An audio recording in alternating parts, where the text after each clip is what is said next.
Hi, Stanley John, Reggie Piley, Jacob Thomas Johnson.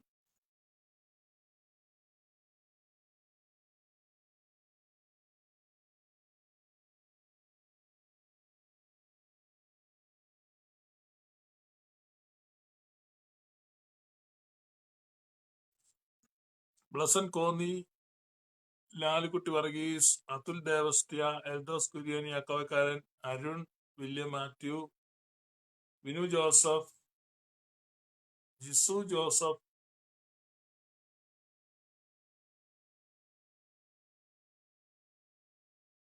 Achama Jacob, Jetson Jacob, Jacob Thomas, Lalachan Kuryan, Dennis Padigam, Abid Thomas, Bijoy Matthew, Vinil Varghese, Ulikid Thomas, Matthew Matai, Susan Matthew, Roshan Joseph, Arun Scaria, Kivaris,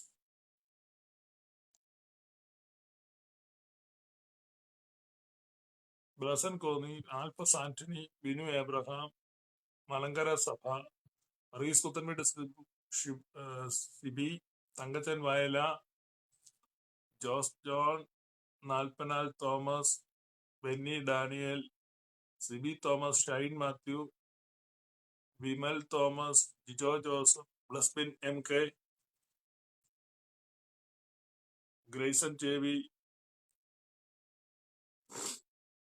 Thank you, friends, for watching. ഞാൻ പേര് പറയാത്തവർക്കും വന്ദനങ്ങളെ അറിയിക്കുന്നു. വിശുദ്ധ പത്രോസ്ലിഹ എഴുതിയ രണ്ടാമത്തെ ലേഖനം 1-ാമത്തെ അധ്യായം 20-ാമത്തെ വാക്യത്തിൽ നമ്മൾ വായിക്കുന്നു, തിരുവെഴുത്തിലെ പ്രവചനം ഒന്നും സ്വയമായ വ്യാഖ്യാനത്താൽ ഉളവാകുന്നതല്ല എന്ന് ആദ്യം തന്നെ അറിഞ്ഞുകൊള്ളണം. പ്രവചനം ഒരിക്കലും മനുഷ്യന്റെ ഇഷ്ടത്താൽ വന്നതല്ല, ദൈവകൽപ്പനയാൽ മനുഷ്യർ പരിശുദ്ധാത്മ നിയോഗം പ്രാപിച്ചിട്ട് സംസാരിച്ചത്രേ.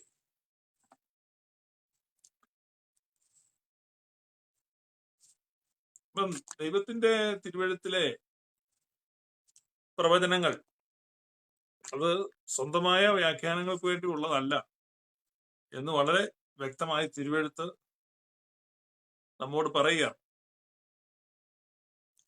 നമുക്ക് തോന്നുന്ന രീതിയിൽ കാര്യങ്ങൾ ഗ്രഹിക്കുവാനല്ല തിരുവെഴുത്തുകൾ നമുക്ക് നൽകപ്പെട്ടിരിക്കുന്നത് എന്നാണ് അർത്ഥമാക്കുന്നത്.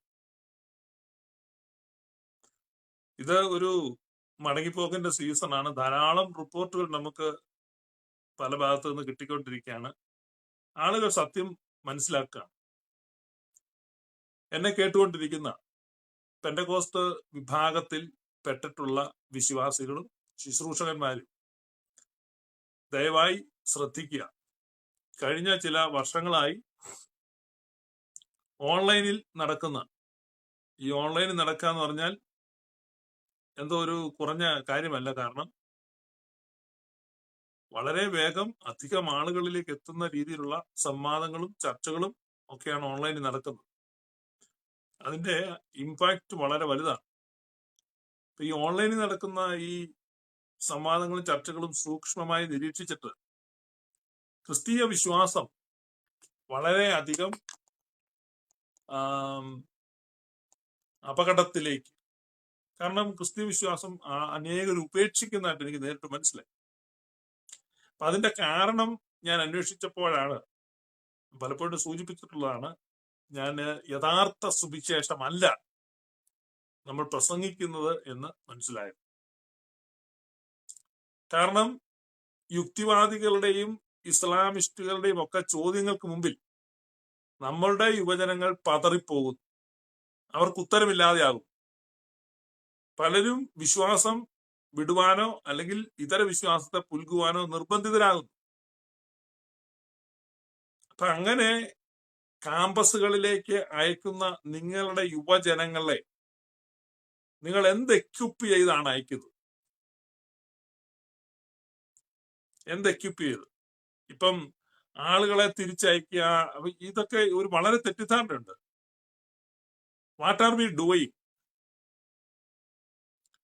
നിങ്ങൾക്ക് പൊതുജനത്തിന് തെറ്റിദ്ധാരണയുണ്ട്. എന്താണ് ഞങ്ങൾ ഈ ചെയ്യുന്നത് എന്നുള്ളത്, എന്താണ് ഞങ്ങൾ അർത്ഥമാക്കുന്നത്? ഞാൻ പെന്തക്കോസ്തിലായിരുന്നപ്പോൾ ഞാൻ IPC സഭയുടെ ജനറൽ കൗൺസിലുള്ള എല്ലാവർക്കും ഈ കാര്യങ്ങളെ കാണിച്ച് കത്തയച്ചിട്ടുണ്ട്, ഇമെയിൽ അയച്ചിട്ടുണ്ട്, പലരെയും ഫോണിൽ വിളിച്ച്, ഒഫീഷ്യൽസിനെയൊക്കെ ഫോണിൽ വിളിച്ചും പറഞ്ഞിട്ടുണ്ട്. പക്ഷെ അവരൊരിക്കലും ഇത് ഗൗരവമായിട്ട് എടുത്തിട്ടില്ല.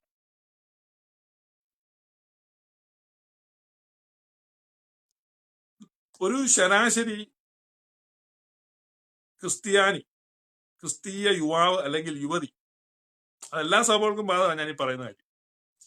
ആ ആള് കോളേജ് ജീവിതത്തിലേക്ക് പോകുമ്പോ എന്ത് അറിവ് ദൈവത്തെ സംബന്ധിച്ച്, എനിക്ക് കഴിഞ്ഞ ദിവസങ്ങളിൽ കുറെ ചെറുപ്പക്കാരുടെ, ആൺകുട്ടികളുടെയും പെൺകുട്ടികളുടെയും മെസ്സേജ് കിട്ടി.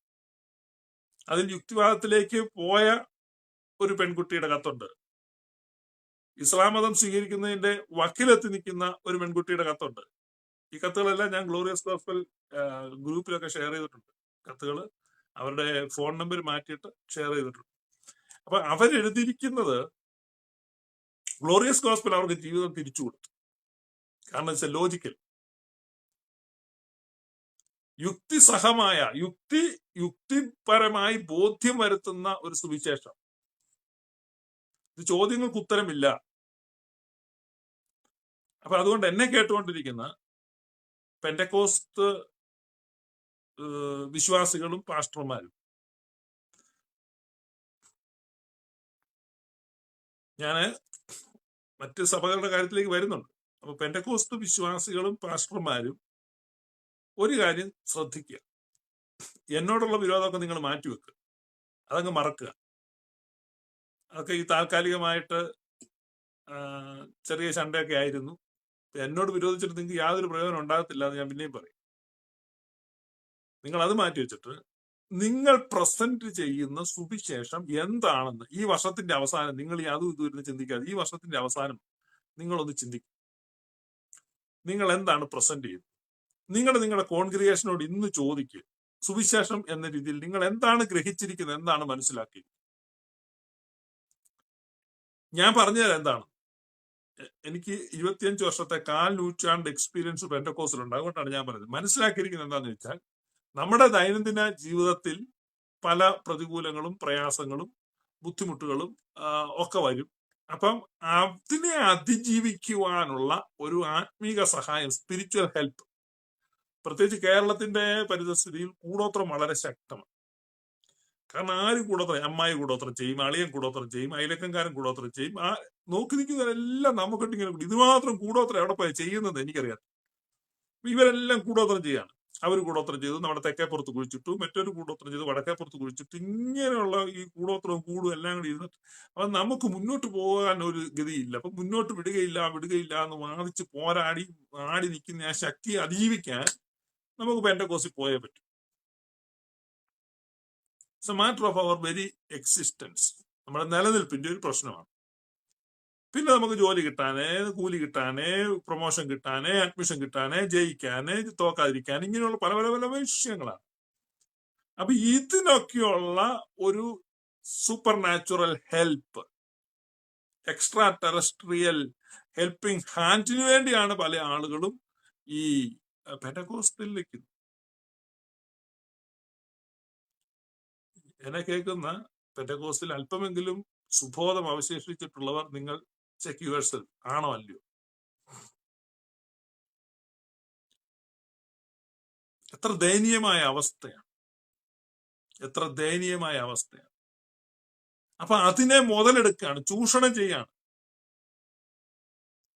ചെയ്യാണ്.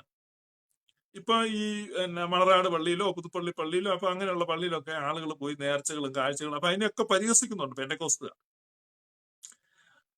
നിങ്ങളൊരു കാര്യം മനസ്സിലാക്കണം. ഇപ്പം മണറാട് പള്ളിയില് നേർച്ച ഇടാൻ വേണ്ടി പോകുന്ന ഒരാള് ഒരു മുത്തുക്കുട എടുത്ത് വെക്കുന്നു, അല്ലെങ്കിൽ ഒരു ആൾരൂപം എടുത്തു വെക്കുന്നു, അല്ലെങ്കിൽ അപൂർവമായി ചിലർ ഉരുള് നേർച്ച നടത്തുന്നു. ഇതൊക്കെയാണ് അവിടുത്തെ നേർച്ചകൾ. നിങ്ങൾക്കൊരു കാര്യം മനസ്സിലാക്കണം, അവിടെ ഒരു ആൾരൂപം എടുത്തു വെക്കുന്നതോ, അവിടെ ഒരു ഉരുള് നേർച്ച നടത്തുന്നതോ, അവിടെ എണ്ണ ഒഴിക്കുന്നതോ, ഇങ്ങനെയൊക്കെയുള്ള ഈ നേർച്ചകളോ കാഴ്ചകളോ ഭക്ത അഭ്യാസങ്ങളോ ആയിട്ട് ചർച്ചിന്റെ ലിറ്റർജിക്ക് യാതൊരു ബന്ധവും ഇല്ല. നിങ്ങൾ ആ മനസ്സിലാക്കേണ്ടത്.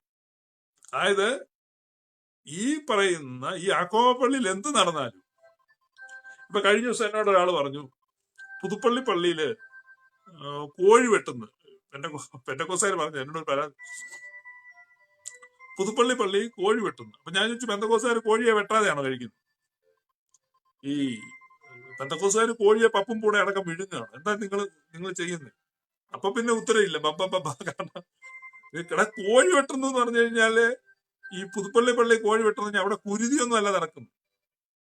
അതൊരു സമൂഹമായിട്ട്, അതായത് ഈ പഴയ കാലത്ത് മനുഷ്യന്റെ ജീവിതത്തിലെ വലിയൊരു അന്നത്തെ കാലത്ത് നിങ്ങൾക്കറിയാം, ഇന്നത്തെ പോലെ ബ്രോയിലർ ചിക്കൻ കടയോ എല്ലാവരും ആളുകൾ ദിവസവും കോഴി മേടിച്ച് വറക്കൊന്നുമല്ല.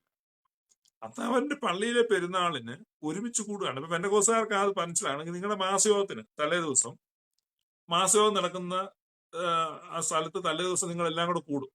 എല്ലാം കൂടെ കൂടിയിട്ട് നമ്മൾ കറി വെക്കും, പിറ്റേ ദിവസം വെക്കേണ്ടതിനെ അടുപ്പ് വെക്കും. അപ്പോൾ പിന്നെ ആളുകളൊക്കെ മേലോട്ട് വയ്ക്കും, തലയിൽ ഇങ്ങനെ തോർത്ത് കെട്ടി ജോർജ് ചുട്ടിച്ചാൻ നിൽക്കുന്നു, ചെറിയ ചായ നിൽക്കുന്നു. അപ്പൊ നാളെ രാവിലെ ആരാണ് ബ്ലസനാണോ പയറുകറി കൊണ്ടുവരുന്നത്, ആ പയർ വെക്കുന്നവർ രാജി വെക്കുന്നവർ രാവിലെ പറഞ്ഞ് ഇങ്ങനെയുള്ള തീരുമാനങ്ങളൊക്കെ എടുക്കുക. ആകെ 100-200 പേര് കൂടുന്നതിനാണ്. ഒരു ഉത്സാഹമാണ്. മനുഷ്യൻ ഒരുമിച്ച് കൂടുമ്പോൾ ഒരു ഉത്സാഹം ഉണ്ടാകും. ആ ഒരു ഉത്സാഹമാണ് പുരാതന കാലത്ത് നമ്മുടെ പള്ളിയിലെ പെരുന്നാളുകൾക്ക് ഉണ്ടായിക്കൊണ്ടിരുന്നത്. ഇതൊന്നും പിശാചും പിന്നെ മറുതായി ഒന്നും അല്ല, ഇതൊക്കെ ഇങ്ങനെ പറഞ്ഞു വരുത്തുകയാണ്. അപ്പൊ പുതുപ്പള്ളി പള്ളിയെ സംബന്ധിച്ച് അവിടെ വിറകിടിയിൽ എന്ന് പറഞ്ഞത് കൂടോത്രമൊന്നും അല്ല. വിറകിടിയിൽ എന്ന് പറഞ്ഞു കഴിഞ്ഞാൽ ഓരോ കരയെന്നും വിറക്, അന്നത്തെ കാലത്ത് ഇങ്ങനെയാണ് വിറക്, ഇത് പിന്നെ വെച്ചുകൂട്ടിനുള്ള വിറകും ഒക്കെ ചുമന്നു കൊണ്ടുവരിക. അതൊക്കെ ഒരു ആഘോഷമായിട്ട് എന്ന് പറഞ്ഞ ഒരുത്തം തന്നെ ഈ വിറകുമായിട്ട് വന്നു കഴിഞ്ഞാൽ അവൻ എന്നും പണിയാൻ നിൽക്കാണ്. പക്ഷെ ഇതൊരു കരക്കാരുടെ ഒരു ഇതായിട്ടും അതൊരു പാട്ടുമൊക്കെ പാടി ചണ്ടയൊക്കെ കൊട്ടി വിറകൊക്കെ, അതൊക്കെ ഒരു ഉത്സാഹമാണ്. അത് മനുഷ്യരുടെ കൂട്ടായ്മയാണ്. അപ്പൊ ഇതിനെല്ലാം തെറ്റായ തരത്തിൽ പെയിന്റ് അടിച്ച് അവതരിപ്പിച്ചു. അതിനകത്തൊരു പ്രധാന പ്രതിയാണ് ഞാൻ. അതുകൊണ്ടാണ് ഞാനിത് പറയുന്നത്. ഇത് തെറ്റാണ്, അത് പിശാചാണ്, ഇങ്ങനെയൊന്നും പെയിന്റ് ചെയ്യുക. അപ്പം ഇതൊരു കൂട്ടായ്മയാണെന്ന് നമ്മൾ മനസ്സിലാക്കണം. അതുകൊണ്ട് പുതുപ്പള്ളി പള്ളിയിൽ കോഴി വെട്ടുന്നു എന്ന് പറഞ്ഞു കഴിഞ്ഞാൽ കോഴി വെട്ടാതിരിക്കാൻ പറ്റത്തില്ല, കോഴി വെട്ടുന്നു. കോഴിയെ വെട്ടിയില്ലെങ്കിൽ പിന്നെ പെന്തക്കോസ്തുകാരുടെ ഉള്ള ചോദ്യം ഇതാണ്, നിങ്ങൾ വെട്ടാതെയാണോ പപ്പും കൂടെ അടക്കം വിഴുകുകയാണോ, എന്താ കോഴിയെ വെട്ടാതിരിക്കാൻ പറ്റത്തില്ല. അപ്പൊ ഈ കോഴിയെ വെട്ടുന്നു, അതൊക്കെ ഒരു ആഘോഷം. അപ്പൊ അത് കോഴി വെട്ട് എന്ന് പറഞ്ഞാൽ ഒരുപാട് കോഴികളെ അന്നത്തെ കാലത്ത് ഇങ്ങനെ ഒരുപാട് കോഴികളെയൊക്കെ വെട്ടി കോഴിക്കറിയൊക്കെ വെക്കുക എന്ന് പറഞ്ഞു കഴിഞ്ഞാൽ അതൊരു വലിയ സംഭവമാണ്. അപ്പൊ അതുകൊണ്ട് അങ്ങനെ ഒരു പ്രയോഗം ഉണ്ടായി എന്നുള്ളതല്ലാതെ അവിടെ ഒരു കുരുതി നടക്കുമൊന്നുമല്ല. അപ്പൊ ഈ കോഴിവെട്ട് വെച്ചുവിട്ട് ഇതൊന്നും സഭയുടെ ലിറ്റർജിയുമായിട്ട് യാതൊരു തരത്തിലും ബന്ധപ്പെടുന്നില്ല. മനസ്സിലായോ? സഭയുടെ ആരാധനാക്രമവുമായിട്ട് ബന്ധപ്പെടുന്നതല്ല. അതേസമയം പെന്തക്കോസ്തിൽ എന്ന് പറഞ്ഞു കഴിഞ്ഞാൽ ഈ പറഞ്ഞ അന്യായ പ്രാർത്ഥനകൾ, സ്വാർത്ഥ പ്രാർത്ഥനകൾ, ഈ പറയുന്ന ബന്ധന പ്രാർത്ഥനകൾ, ശാസനകൾ, ഈ സകല കൂടോത്രവും അവരുടെ ആരാധനയുടെ ഭാഗമാണ്. അല്ലെന്ന് ആർക്കെങ്കിലും തെളിയിക്കാം? അതായത് അവരുടെ മെയിൻ ഹോളിൽ നടക്കുന്ന മെയിൻ പ്രാർത്ഥനയ്ക്കകത്താണ് അതെല്ലാം വരുന്നത്. പക്ഷെ സുറിയാനിക്കാരുടെ പള്ളിയിൽ ഇതെല്ലാം പടിക്ക് പുറത്താണ്. പള്ളിക്കകത്ത് ഇതൊന്നുമില്ല. പള്ളിക്കകത്ത് നടക്കുന്ന പ്രാർത്ഥനയ്ക്കകത്ത് ചെണ്ട കൊട്ടാറില്ല. പക്ഷെ പെന്തക്കോസ്തിന്റെ വേദിയിലാണ് ചെണ്ട കൊട്ടിയത്. നിങ്ങളെ വ്യത്യാസം മനസ്സിലാക്കണം. പെന്തക്കോസ്തിന്റെ വേദിയിലാണ് ചെണ്ട കൊട്ടിയത്. പള്ളിയിലെ വിശുദ്ധ ആരാധനയിൽ ഇതില്ല. ചെണ്ട കൊട്ടാറില്ല, തകിലടിക്കാറില്ല, കോഴി വെട്ടാറില്ല, ആൽരൂപം വെക്കാറില്ല. അവിടെ ഒന്നുമില്ല. ആരാധന തികച്ചും വിശുദ്ധമാണ്, ആരാധനാ ജീവിതം. അപ്പൊ അതിന് പുറത്തുള്ള കാര്യങ്ങളാണിത്, സാമൂഹിക ജീവിതവുമായിട്ട് ബന്ധപ്പെട്ട. അപ്പൊ പെന്തക്കോസ്തിൽ ഒരാൾ നിൽക്കുന്നത്, അതിന്റെ പ്രധാന കാരണം ഞാനിപ്പോ പറഞ്ഞുതരാം.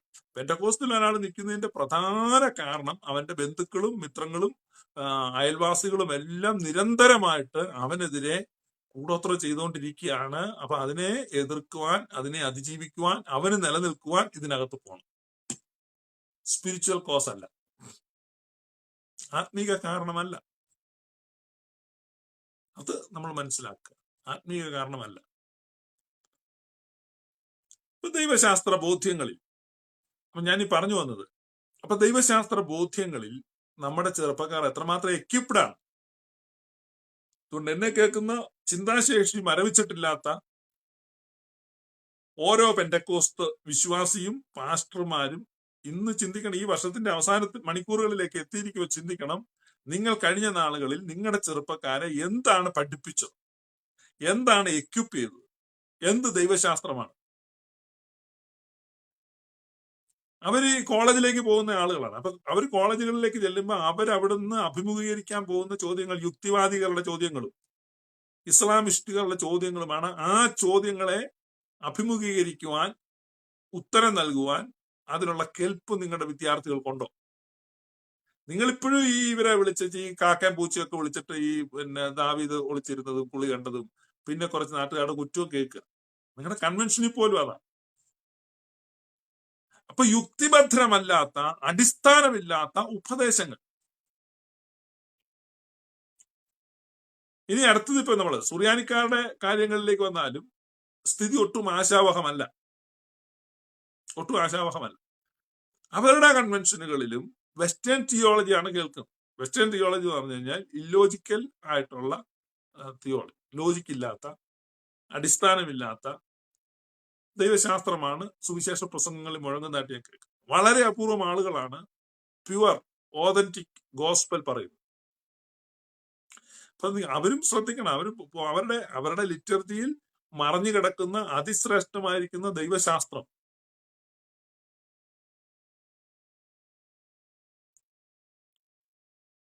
the orthodox theology, that is the antidote to the atheism and materialism.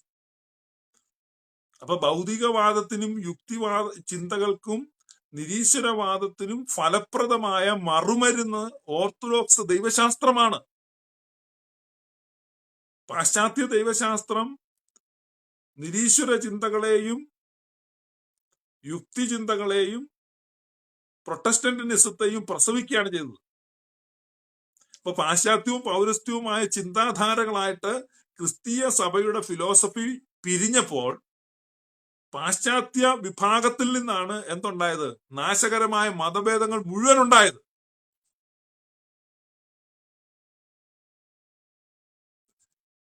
പാശ്ചാത്യവും പൗരസ്ത്യവുമായിട്ട് ക്രിസ്തീയ വിശ്വാസധാര വഴിപിരിഞ്ഞപ്പോൾ പൗരസ്ത്യ വിശ്വാസധാരയിൽ നിന്നല്ല, പാശ്ചാത്യ വിശ്വാസധാരയിൽ നിന്നാണ് പ്രൊട്ടസ്റ്റന്റിനിസം ഉണ്ടായി, യുക്തിവാദ ചിന്തയുണ്ടായി, നിരീശ്വരവാദമുണ്ടായി, തുടർന്ന് 30,000 കൾട്ട് ഉണ്ടായി. അപ്പൊ 30,000 കൾട്ട് ഉണ്ടായത് ഈ പാശ്ചാത്യ ചിന്താധാരയിൽ നിന്നാണ്. അപ്പൊ പൗരസ്ത്യവും ഏകവും വിശുദ്ധവും ശ്രേഷ്ഠവും ദൈവികവും യുക്തിഭദ്രവും ശക്തവും ദൃഢവുമായിരിക്കുന്ന ദൈവശാസ്ത്രത്തിലേക്ക് മടങ്ങുക എന്നുള്ളതാണ് ക്രിസ്ത്യാനിറ്റിക്ക് നിലനിൽക്കാനുള്ള മാർഗം.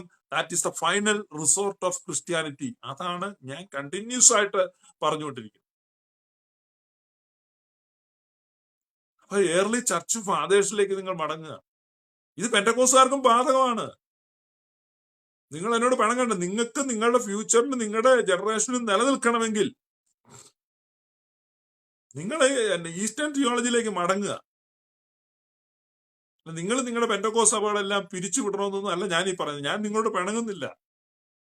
നിങ്ങൾക്ക് നിലനിൽപ്പുണ്ടാകണമെങ്കിൽ നിങ്ങൾ വന്നിട്ട് ഇനി ഞങ്ങളെ സഹായിക്കേണ്ട, വേണ്ട.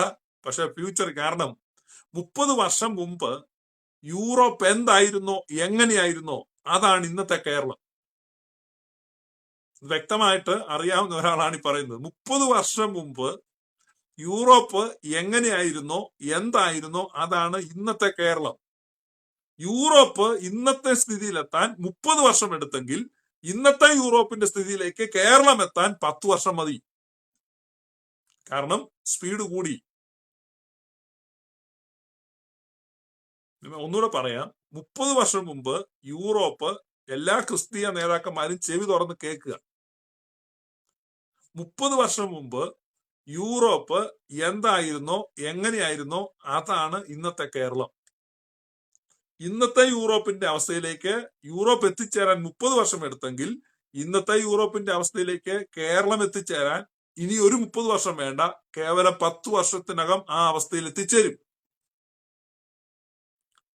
നിങ്ങൾ ഇപ്പോഴും ഉറക്കം തൂങ്ങിക്കൊണ്ടിരിക്കുകയാണ്. എന്നോടൊരു പെന്റക്കോസ്തിലെ പാസ്റ്റർ പറഞ്ഞു, 10-65 വയസ്സുള്ള ഒരു പാസ്റ്ററാണ്, വലിയ സ്നേഹം, എന്നോട് വിളിച്ച് വർത്താനൊക്കെ പറഞ്ഞു. എന്നോണ്ട് ഷൂപ്പാസ്റ്റർ വലിയ കോലാഹലമാണല്ലോ ഉണ്ടാക്കുന്നത്, മൊത്തം ഇളക്കി മറിക്കുകയാണല്ലോ, അതാണ്. ഞാൻ നിങ്ങളൊന്നും പ്രതികരിക്കുന്നില്ല അച്ഛാ, നിങ്ങളെന്തെങ്കിലും അന്നേരം പറയൂ, എന്റെ ആയുസ് ചെയ്യാനുള്ള കെട്ടിക്കാനുള്ള പിള്ളേരൊക്കെ റെഡി ആവുകയും, പുള്ളിക്ക് കുറെ പെൺപിള്ളേരെ കുറെ കല്യാണമൊക്കെ നടത്തണം, കുറെ കൺവെൻഷനൊക്കെ. അപ്പം എന്റെ ആയുസ്സിലും ആരോഗ്യത്തിലും എനിക്ക് കല്യാണം നടത്താനും മുട്ടുവരത്തില്ല, കൺവെൻഷൻ പ്രസംഗിക്കാനും മുട്ടുവരത്തില്ല. അത് കഴിഞ്ഞ് എന്തായാലും എനിക്ക് എന്നാ മുടിഞ്ഞു പോണെ പോട്ടണാ പോയെന്ന്. അതാണ് അതാണ് ആറ്റിറ്റ്യൂഡ്. ആ രോഗത്തിന്റെ പേര് ഹെസക്കിയ സിൻഡ്രോം എന്നാണ്. ഹെസക്കിയ എന്ന് പറഞ്ഞൊരു രാജാവ് ഇസ്രായേലിലുണ്ടായിരുന്നു. അവൻ തട്ടിപ്പോകുന്ന യെശയ്യാവ് എന്ന് പ്രവചിച്ചു. ഞാൻ നാട്ടുഭാഷ പറഞ്ഞിട്ടോ. അപ്പൊ യെശയ്യാവിനോട് ദൈവം പറഞ്ഞു, എടാ നമ്മുടെ ഹിസ്കിയാവ് ഉണ്ടല്ലോ, അവന് മരിക്കാൻ സമയം, നീ പോയി പറഞ്ഞേക്കാം. അപ്പം യെശയ്യാവ് ചെന്നിട്ട് പറഞ്ഞു, ഹിസ്കിയാവേ നീ മരിച്ചു, ഒട്ടോന്ന് മരിച്ചു പോയ വിഷയമുള്ളത്, അതുകൊണ്ട് ഗൃഹകാര്യങ്ങളൊക്കെ ഒന്ന് ക്രമത്തിലാക്കിയേക്കാം, അല്ലെ പിള്ളേർക്ക് ആ പടവ്. ഇപ്പൊ ആർക്ക് പിന്നെ നമ്മുടെ മോളമ്മയ്ക്ക് പിന്നെ അപ്പുറത്തെ 2 ഏക്കർ കണ്ടം കൊടുക്കുക, നമ്മുടെ സൗദിയിലുള്ള കുഞ്ഞുമോൾക്ക് പിന്നെ ബാങ്കിലുള്ള പൈസ കൊടുക്കുക, നമ്മുടെ ജോർജ് കുട്ടിക്ക് മുകളിലത്തെ പറമ്പ് കൊടുക്കുക, നമ്മുടെ അവറാൻ കുട്ടിക്ക് താഴത്തെ പറമ്പ് കൊടുക്കുക, വീടും പറമ്പും എല്ലാം കൂടെ ഏറ്റവും ഇളവിന് കൊടുക്കാം. ഇങ്ങനെയൊക്കെ തീരുമാനം എടുക്കണം. അപ്പൊ അതിനു വേണ്ടിയാണ് ഈ യെശയ്യാവ് ചെന്നിട്ട് ഹിസ്കിയാവിനോട് പറഞ്ഞു, ഹിസ്കിയാവേ നീ ഉടനെ മരിക്കും, നീ നിന്റെ ഗൃഹകാര്യങ്ങൾ ക്രമത്തിലാക്കണം. അപ്പൊ ഹിസ്കിയാവിനോട് ഇത് പറഞ്ഞിട്ട് യെശയ്യാവ് അങ്ങ് പോയി. യെശയ്യാവ് പോയി കഴിഞ്ഞാൽ ഹിസ്കിയാവ് എന്ത് ചെയ്തു? ഹിസ്കിയാവ് പോയി ഭിത്തിയോട് മുഖം ചേർത്ത് വെച്ച് കരയാൻ തുടങ്ങി. എന്റെ കർത്താവ്, എനിക്കിപ്പം മരിക്കണ്ട, എനിക്ക് എന്റെ ആയുസ് നീട്ടിത്തരണേ, എന്റെ ആയുസ് നീട്ടിത്തരണേ, എന്റെ ആയുസ് നീട്ടിത്തരണേ, കർത്താവ് എന്നെ ഇപ്പൊ മരിപ്പിക്കല്ലേ. അപ്പൊ ഇങ്ങനെ പറഞ്ഞു കഴിഞ്ഞപ്പോ കർത്താവിന് തന്നെ അങ്ങ് വിഷമായിപ്പോയി, നാണക്കേടുമായിപ്പോയി. കാരണം കർത്താവ് ഈ പുള്ളിയുടെ കർത്താവിന്റെ അടുത്തോട്ട് വിളിക്കാൻ നോക്കിയിട്ട് ഈ പുള്ളി വരുന്നില്ല. അപ്പൊ പറഞ്ഞു, എന്നാ പിന്നെ ആയുസ് നീട്ടിക്കഴിഞ്ഞാൽ നമ്മുടെ പ്രവാചകൻ കള്ളനാവും, ചുമ്മാ നീട്ടാൻ പറ്റത്തില്ലല്ലോ. കാരണം പ്രവാചകനെ വിട്ട് പറയിച്ചിരിക്കുക, മരിച്ചു പോകും. പിന്നെ ഇവൻ മരിച്ചില്ല, ഇവൻ നീണ്ടു കഴിഞ്ഞു കഴിഞ്ഞാൽ പിന്നെ ഈ ഇസ്കാവിന്റെ സ്വഭാവം, പിന്നെ യെശയ്യാവിനെ കാണുമ്പോഴെല്ലാം കളിയാക്കും, നീ അല്ലേടാ പ്രവചിച്ച ഞാൻ മരിക്കുന്നുണ്ട്, ഞാൻ മരിച്ചില്ലല്ലോ. അപ്പൊ അതുകൊണ്ട് ദൈവം യെശയ്യാവിനോട് തന്നെ പറഞ്ഞടാ, യെശയ്യാവേ അവൻ ഭയങ്കര കരച്ചില്ല, അതുകൊണ്ട് ഒരു 15 കൊല്ലം അവൻ ആയുസ് നീട്ടാൻ പോവാണ്, നീ ചെന്നെന്ന് പറഞ്ഞേക്കാം. അപ്പൊ യെശയ്യാവ് പോയ പോലെ തിരിച്ചു വന്ന് ചോദിച്ചാൽ നിന്റെ ശല്യം കാരണം, കരച്ചിൽ കാരണം നിനക്ക് ഒരു 15 കൊല്ലം ആയുസ് അങ്ങോട്ട് നീട്ടുക എന്ന് പറഞ്ഞു. പക്ഷെ ഈ ആയുസ് നീട്ടുന്നത് കൊണ്ട് വലിയ ഗുണമൊന്നുമില്ല. ഈ 15 കൊല്ലത്തിനിടെ നിനക്കൊരു മകൻ ഉണ്ടാവും. ആ മകനാണ് മനശ്ശെ, ഇസ്രായേലിന്റെ ചരിത്രത്തിലെ the most wicket king in the history of Israel. അപ്പൊ അവൻ ചെയ്യാൻ പോകുന്ന വൃത്തികേടുകൾ എന്ന് പറഞ്ഞാൽ എന്ന് പറഞ്ഞാൽ നീ ആയുസ് നീട്ടിയല്ലോ എന്ന് ഓർത്ത് ദുഃഖിക്ക, അത്ര നീ ഇപ്പൊ മരിക്കുന്ന നല്ലത്. അപ്പൊ ഹിസ്കിയാവ് ഇതെല്ലാം കേട്ടു. അപ്പൊ തനിക്കുണ്ടാകുന്ന മകൻ ഇസ്രായേലിൽ ഏറ്റവും വിക്കറ്റ് കിങ് ആയിരിക്കും എന്ന വാർത്ത കേട്ട് കഴിഞ്ഞപ്പം ഹിസ്കിയാവിന് ഒരു ഭാവമേറ്റവും. യെശയ്യാവ് ഓർത്ത് ഇവൻ പിന്നെയും പൊട്ടിക്കരഞ്ഞു, അയ്യോ എനിക്ക് ഇപ്പൊ അങ്ങ് മരിച്ചാൽ മതി, എനിക്ക് ഇത്ര എന്റെ തലമുറയിൽ ഇത്രയും വലിയ കഷ്ടം വരുന്നെങ്കിൽ എനിക്ക് ആയുസ് നീട്ടണ്ട എന്ന് പറയുമെന്ന് ഓർത്ത യെശയ്യാവ് ഇത് പറഞ്ഞു.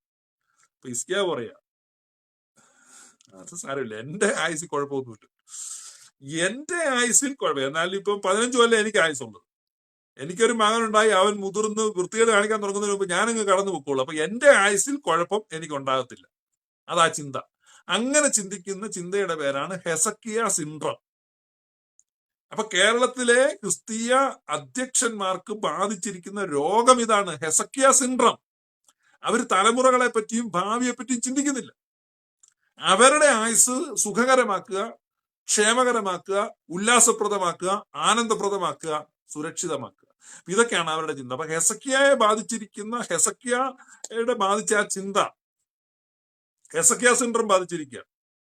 അതുകൊണ്ട് പിന്നെ വിശ്വാസികളോടാണ് ഞാൻ സംസാരിക്കുന്നത്. നേതൃത്വത്തിൽ ഇരിക്കുന്നവരോടൊക്കെ മനോഭാവം ഇതാണ്. അവരെ സംബന്ധിച്ചൊന്നും വലിയ കാര്യമില്ല. പിന്നെ ഈ കുറച്ച് പോരാട്ടക്കാർ ഇറങ്ങിയിട്ടുണ്ട്. നമ്മുടെ സുഭാഷ് കുമാർ മണിയൻ, അനിൽ കൊടിത്തോട്ടം, ഇവരൊക്കെയാണ് പ്രമുഖ പോരാട്ടക്കാർ ഈ പെന്റക്കോസ്റ്റിൽ നിന്ന്. ഞങ്ങൾ ഒരിക്കലും തിരിച്ചു വരത്തില്ല. അനിൽ കൊടിത്തോട്ടം കഴിഞ്ഞ ദിവസം പറയുന്നുണ്ട്, എന്നെ കനാനായിൽ കൊണ്ടുപോകാൻ ഞാനൊന്നും വരത്തില്ല. അയ്യോ, അങ്ങനെ പറഞ്ഞാൽ പോരാ, സാർ കനാനായിൽ തന്നെ ചെന്ന്. ഇപ്പൊ തോമസ് കുട്ടി പോയി, അതുപോലെ ഞാൻ പോകത്തില്ല. തോമസ് കുട്ടി പോയെന്ന് പറഞ്ഞാൽ തോമസ് കുട്ടി വന്നപ്പോ അവര് ഗ്രാനായക്കാരെടുത്തു. ഇപ്പൊ ഈ അനിൽ കൊടിത്തോട്ടവും സുഭാഷ് കുമാർ മണിയനും ഒക്കെ വന്നു കഴിഞ്ഞാൽ ഏത് ചന്ത കൊണ്ട ഞാൻ വിൽക്കാനാ? നിങ്ങളെ ഇപ്പൊ എവിടെ കൊണ്ട് ഞാൻ ചെലവാക്കുന്നു? അപ്പൊ അത് ഗോസ്പലിന്റെ ഒരു ബാധ്യതയാണ്. നിങ്ങൾ ആ പെന്റക്കോസ്റ്റ് മുഴുവൻ നശിപ്പിക്കാനോ പിരിച്ചുവിടാനോ നിങ്ങളെ കൊണ്ട് എന്ത് സാധിച്ചു? ഇവരൊക്കെ എന്നോട് ചോദിക്കുന്നത്. എന്നെ കൊണ്ടൊന്നും സാധിച്ചു? ഞാനിവിടെ ഒരു സഭയും നടത്തുന്നില്ല, സംഘടനയും നടത്തുന്നില്ല. ഈ കോൺഷ്യസ് അവയർനെസ് ആളുകൾക്ക് കൊടുക്കുക എന്നുള്ളതാണ് എന്റെ ദൗത്യം. ഞാനതാ ചെയ്തോണ്ടിരിക്കുന്നത്. അതുകൊണ്ട് പെന്റക്കോസ്റ്റ് സഭ പിരിച്ചുവിടാനോ അതിനെ തകർക്കാനോ അതിനെ പൊളിക്കാനോ ഒന്നുമല്ല ഞാനിത് പറയുന്നത്. നിങ്ങൾ ടോട്ടലി തെറ്റിദ്ധരിച്ചിരിക്കുകയാണ്. പെന്റക്കോസ്റ്റ് സഭയിലുള്ള ആളുകൾക്കും കോൺഷ്യസ് അവയർനെസ് വരണം, അവരും വ്യക്തമായ ക്രിസ്തീയ ബോധ്യത്തിൽ ജീവിക്കണം. ഇതൊക്കെയാണ് എന്റെ ആഗ്രഹം. പിന്നെ ഈ സുറിയാനി സഭയും ഒക്കെ ഭയങ്കര പിശാചാണ് എന്ന് വിചാരിച്ച് ഒത്തിരി സാധുക്കൾ തെറ്റിദ്ധരിച്ച് പേടിച്ച് അതിനകത്ത് പോയി നിൽപ്പുണ്ട്. അവര് നിൽക്കുന്നത് സന്തോഷത്തോടെ അല്ല എങ്കിൽ അവരോട് ഞാൻ പറയുകയാണ്, നിങ്ങൾ വെറുതെ ദൈവം നിങ്ങളെ ശിക്ഷിക്കും എന്നൊക്കെ ഓർത്ത് പേടിച്ച് ഈ പെന്തക്കോസ്ത് പാസ്റ്റർമാരുടെ ഈ നുഖത്തിന് കീഴിൽ നിൽക്കേണ്ട കാര്യമില്ല. You are free to go back. അതാണ് ഞങ്ങൾ പറയുന്നത്. അല്ലാതെ നിങ്ങളെല്ലാം കൂടെ ഓർത്തഡോക്സിൽ പോകണം എന്നൊന്നും ഞങ്ങൾ പറയുന്നില്ല. വീണ്ടും ഞാൻ പറയുകയാണ്, പെന്തക്കോസ്ത് സഭകളിൽ വിശ്വാസത്തിന്റെ പേരിൽ നിൽക്കുന്ന ആരെങ്കിലും ഉണ്ടെങ്കിൽ, മറ്റു മുതലെടുപ്പിന്റെ പേര് നിൽക്കുന്നവരുണ്ട്, അവരോടൊന്നും ഞാൻ പറയുന്നത്. മുതലെടുപ്പിന്റെ പേര് നിൽക്കുന്നവരുണ്ട്, ധാരാളം ആളുകളുണ്ട്. കാരണം ഒരു പണിയും ചെയ്യാതെ ഇഷ്ടം പോലെ പൈസ ഉണ്ടാക്കുന്നവര്, തീരെ വിദ്യാഭ്യാസം ഇല്ലാതെ കളക്ടറേക്കാൾ കാശ് ഉണ്ടാക്കുന്നവർ, ഇവരൊക്കെ പെന്തക്കോസ്ത്. പക്ഷെ ഓർത്തഡോക്സിൽ കുർബാന ചൊല്ലി കോടീശ്വരനായ ഒരൊറ്റ അച്ഛനെ കാണിക്കുക. ഞാൻ പ്രസംഗം നിർത്താം. ഞാൻ പറഞ്ഞത്, നിങ്ങൾ ഒരൊറ്റ കാര്യം ചിന്തിക്കുക. കുർബാന ചൊല്ലി കോടീശ്വരനായ ഒരു ഓർത്തഡോക്സ് പുരോഹിതനെ പേര് പറ. 1000 വർഷം കുർബാന ചൊല്ലിയാലും കോടീശ്വരനാകത്തില്ല. പക്ഷെ 10ാം ക്ലാസ് വിദ്യാഭ്യാസവും ഒരു പഴയ പായും ഡ്രമ്മുമായിട്ട് തുടങ്ങിയിട്ട് കോടീശ്വരരായ പെന്തക്കോസ്തുകാരെ 100 പേരെ ഞാൻ എടുത്തു കാണിക്കാം.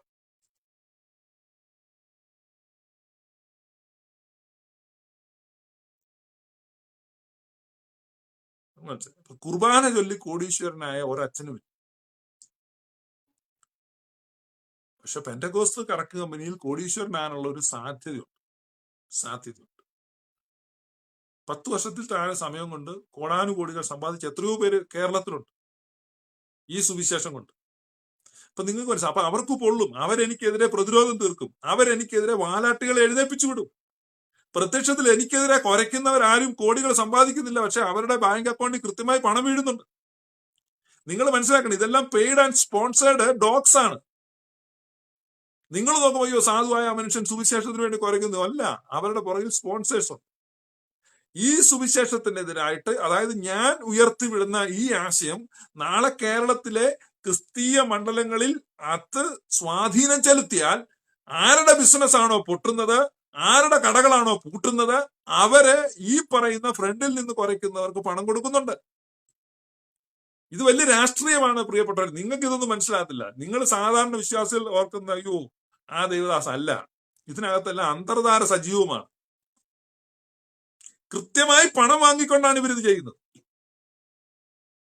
നിങ്ങൾക്ക് മനസ്സിലാകുന്നുണ്ടോ? കൃത്യമായി. അതല്ല ഇപ്പൊ ഈ 10 ലക്ഷവും 20 ലക്ഷവും ഒക്കെ പൊങ്ങി വരുന്നേ. നിങ്ങളിത് മനസ്സിലാക്കണം. ഇതിന്റെ എല്ലാം പുറകിൽ ആളുകളുണ്ട്. കാരണം ഇത് ആർക്ക് നഷ്ടം വരുന്നോ അവരിതിനകത്ത് കൊള്ളുന്നു. അവർ മിണ്ടാതിരിക്കല്ല. നിങ്ങൾ അവര് ഇങ്ങനെ ഫ്രണ്ടിൽ കൂടെ ആളുകളെ വിടും. അവരാണ് ഈ സംസാരിക്കുന്നത്. അപ്പൊ അതുകൊണ്ട് ഞാൻ പറഞ്ഞു വന്നത്, കുർബാന ചൊല്ലി കോടീശ്വരരായ ആരുമില്ല. അതുകൊണ്ട് we are safe. We are more safe to be in an orthodox church. ഇപ്പൊ കോട്ടയത്തുള്ള ഒരു ആൾദൈവത്തെ പോയി, ക്രിസ്ത്യൻ ആൾദൈവത്തെ പോയി കണ്ട് നിങ്ങളുടെ കാര്യം പറഞ്ഞ് പ്രാർത്ഥിച്ചാൽ നിങ്ങൾ അപ്പോഴെ തന്നെ അവരുടെ ഒരു TV പരിപാടി സ്പോൺസർ ചെയ്യേണ്ടി വരും, എപ്പിസോഡ് സ്പോൺസർ ചെയ്യേണ്ടി വരും. പിന്നെ നിങ്ങളുടെ ആക്കവും തൂക്കവും ആസ്തിയും എല്ലാം അവർ തിരക്കും. അപ്പൊ ബാംഗ്ലൂർ സ്ഥലം ഉണ്ടല്ലേ, ഫ്ലാറ്റ് ഉണ്ടല്ലേ, ഇതെല്ലാം അവർ ചോദിക്കും. ഇതൊക്കെ അവർ ചോദിക്കും. പിന്നെ അതിനനുസരിച്ചുള്ള സ്പോൺസറിങ്, പിന്നെ നിങ്ങളുടെ വീട് വിസിറ്റിങ്, ആകപ്പാടെ പിന്നെ പല പല കാര്യങ്ങളാണ്. പിന്നെ ഒരു ഫോൺ വരും. നമ്മുടെ ഒരു ദൈവദാസൻ നൈജീരിയയിൽ നിന്ന് വരുന്നുണ്ട്. നമ്മുടെ മീറ്റിംഗ് അറിയാമല്ലോ, 7 ദിവസത്തെ മീറ്റിംഗ്. നമ്മുടെ മുഖ്യ അതിഥിയാണ്. അറിയാം. അവ എന്താണ്, അപ്പൊ അദ്ദേഹത്തിന്റെ ഫ്ലൈറ്റ് ടിക്കറ്റ് ബിസിനസ് ക്ലാസ് വേണം. അദ്ദേഹം 3 പേരും ഉണ്ട്. ബ്രദർ ഒന്ന് ബുക്ക് ചെയ്യണം. ബ്രദറിന് ബുക്ക് ചെയ്യാതിരിക്കാൻ പറ്റത്തില്ലോ. ബ്രദർ ബുക്ക് ചെയ്യുക. അങ്ങനെ ഒരു ബ്രദർ ബുക്ക് ചെയ്ത് ബ്രദർ വിളിച്ച് പറഞ്ഞതിനോട്. അപ്പൊ ബ്രദർ ബുക്ക് ചെയ്തു. എല്ലാം കൂടെ 4 ലക്ഷം രൂപ. അപ്പൊ ഈ രീതിയിലുള്ള മുഖങ്ങൾ വരും. അതേസമയം നിങ്ങൾ പുതുപ്പള്ളി പുണ്യാളന്റെ നടയിൽ പോയി പ്രാർത്ഥിക്കും. പുതുപ്പള്ളി പുണ്യാളന്റെ നടയിൽ പോയി പ്രാർത്ഥിച്ച് നിങ്ങൾ വീട്ടിൽ നിങ്ങൾ 1 കൊല്ലം കഴിഞ്ഞാലും പുതുപ്പള്ളി പുണ്യാളെ ഫോൺ വിളിച്ചേച്ച് ഇന്നത് സ്പോൺസർ ചെയ്യണമെന്നോ എന്റെ എപ്പിസോഡ് സ്പോൺസർ ചെയ്യണമെന്നോ ഒന്നും പറയത്തില്ല. You are safe. അപ്പൊ അതുകൊണ്ട് നിങ്ങൾ ഈ പരിമല തിരുമേനോട് പ്രാർത്ഥിക്കുകയും പുതുപ്പള്ളി പുണ്യാളനോട് പ്രാർത്ഥിക്കുകയൊക്കെ ചെയ്യുന്നതാണ് സേഫ്. ഇങ്ങനെയുള്ള ആളുകൾ അടുത്ത് പോയി കഴിഞ്ഞാൽ പിന്നെ വലിയ കുഴപ്പമാണ്. അപ്പൊ ഞാൻ പറഞ്ഞു വന്നത്, കുർബാന ചൊല്ലി കോടീശ്വരന്മാരായ അച്ഛന്മാരില്ല. അപ്പൊ അത് ഒരു ട്രൂ ക്രിസ്ത്യൻ ചർച്ചാണ്. ആരെയും ചൂഷണം ചെയ്യുന്നില്ല. അത് തന്നെയല്ല, ആ സഭയെ കൊണ്ട് ഈ ലോകത്തിന് വെളിച്ചമാണ്, പ്രയോജനമല്ല. കത്തോലിക്ക തിരുസഭ ഇല്ലെങ്കിൽ കേരളത്തിലെ ക്രിസ്ത്യാനിറ്റി നിങ്ങൾ കണ്ണടച്ച് ചിന്തിക്കുക. നിങ്ങളിപ്പോ എല്ലാവരും ഒന്ന് കണ്ണടച്ചാട്ടെ. കണ്ണടച്ച് ഇങ്ങനെ നമ്മളെല്ലാം കണ്ണടച്ചിട്ട് ഇങ്ങനെ ചിന്തിക്കുക. കേരളത്തിൽ കാസർഗോഡ് തൊട്ട് കന്യാകുമാരി വരെ ഒരു കാത്തലിക് ഇൻസ്റ്റിറ്റ്യൂഷനും ഇല്ല. മനസ്സിൽ പോട്ടെ, എല്ലാം മാഞ്ഞു പോട്ടെ. എന്തൊരു ക്രിസ്ത്യാനിറ്റി ആയിരിക്കും അത്. ഇപ്പൊ കത്തോലിക്ക സഭയെ ചീത്ത വിളിക്കാൻ എളുപ്പമുണ്ട്. ഈ കാത്തലിക് ഇൻസ്റ്റിറ്റ്യൂഷൻ ഒന്നും ലോകത്തില്ലെങ്കിൽ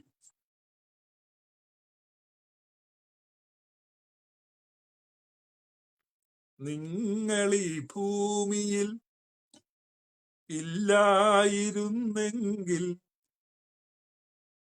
നിശ്ചലം ശൂന്യമീ ലോകം അല്ലെ.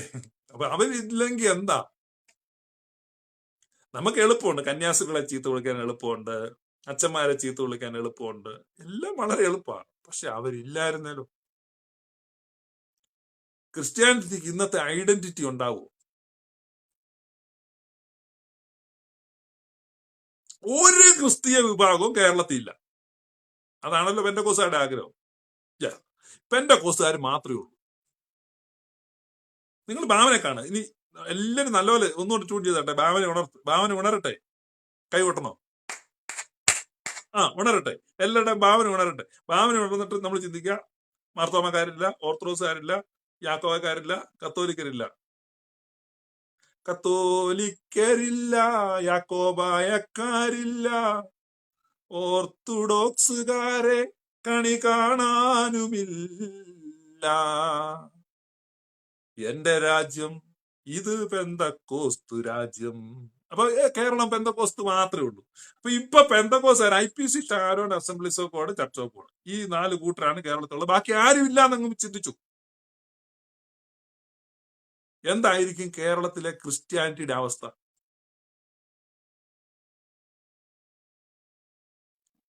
നിങ്ങൾ ചിന്തിക്കുക. നിങ്ങൾ ഈ വർഷത്തിന്റെ അവസാനം പെന്തക്കോസ്തുകാർ ചിന്തിക്കാനാണ് ഞാൻ ഈ പറയുന്നത്. നിങ്ങളെ നിങ്ങളാക്കി നിർത്തുന്നത്, നിങ്ങൾക്ക് എന്തെങ്കിലും ഒരു അന്തസ്സ് കിട്ടുന്നത് എന്തേ കേരളത്തിന് പുറത്ത് നോർത്ത് ഇന്ത്യയിൽ ചെല്ലുമ്പോ പെന്തക്കോസ്തുകാർ അല്ലെ ക്രിസ്ത്യാനി എന്ന് പറഞ്ഞാൽ തോട്ടികളെന്നാ പറയുന്നത്. PG വരസ് എന്നോട് പറഞ്ഞ തോട്ടികളെന്നാ പറയുന്നത്. എന്തുകൊണ്ടൊരു അന്തസ്സില്ല? അപ്പൊ നമ്മൾ മനസ്സിലാക്കുക, നമ്മൾ ഈ ആക്രമിക്കാനൊക്കെ നടക്കുമ്പോൾ, നമ്മൾ ഈ സംവാദമൊക്കെ പറയാൻ നിൽക്കുന്നത്, നമ്മൾ ആദ്യം മനസ്സിലാക്കണം ഇരിക്കുന്ന കൊമ്പാണ് മുറിക്കുന്നത്. അപ്പൊ കേരളത്തിൽ പെന്തക്കോസ്തുകാർ ഈ ഞെളിഞ്ഞ് നടക്കുന്നതെന്ന് പറഞ്ഞാൽ കത്തോലിക്ക സഭയാകുന്ന വലിയ മാവേലെ ഒരു ഇത്തിൽക്കണ്ണി മാല മാത്രമാണ് പെന്തക്കോസ്ത് സഭ. അപ്പൊ അങ്ങനെ ഇരിക്കുമ്പം അന്തസ്സായിട്ട് ആ സഭയിലേക്ക് തിരിച്ചു പോകേണ്ടവർക്ക് പോകാം. കാരണം അവിടെ ദൈവശാസ്ത്രപരമായ കോൺഫ്ലിക്റ്റുകളില്ല. അവിടെ പിശാചും മറുതായി ഒന്നും അല്ല നിൽക്കുന്നത്. സത്യദൈവത്തെയാണ് ആരാധിക്കുന്നത്. പിതൃപുത്ര പരിശുദ്ധാത്മാവായ ത്രിയേക ദൈവത്തെ ഏറ്റവും ശ്രേഷ്ഠമായ കൃത്യമായ ദൈവശാസ്ത്ര ബോധ്യത്തോടുകൂടിയുള്ള വാർഷിപ്പാണ് ഈ സഭകളിൽ നടക്കുന്നത്. അത് നിരീക്ഷിച്ചും പഠിച്ചും വിശകലനം ചെയ്തും ബോധ്യപ്പെട്ടിട്ടാണ് ഈ പ്രഭാഷണ പരമ്പര ഞാൻ ആരംഭിച്ചത്. ഞങ്ങളുടെ നാട്ടിലൊരു ചായക്കട, ഇപ്പൊ ഞങ്ങളുടെ നാട്ടിലുള്ളവർക്കൊക്കെ അറിയാം. ഉദാഹരണം പറയുമ്പോൾ മോശമായി പേര് പറയാതെ പറയാം, എന്നാലും പറഞ്ഞേക്കാം.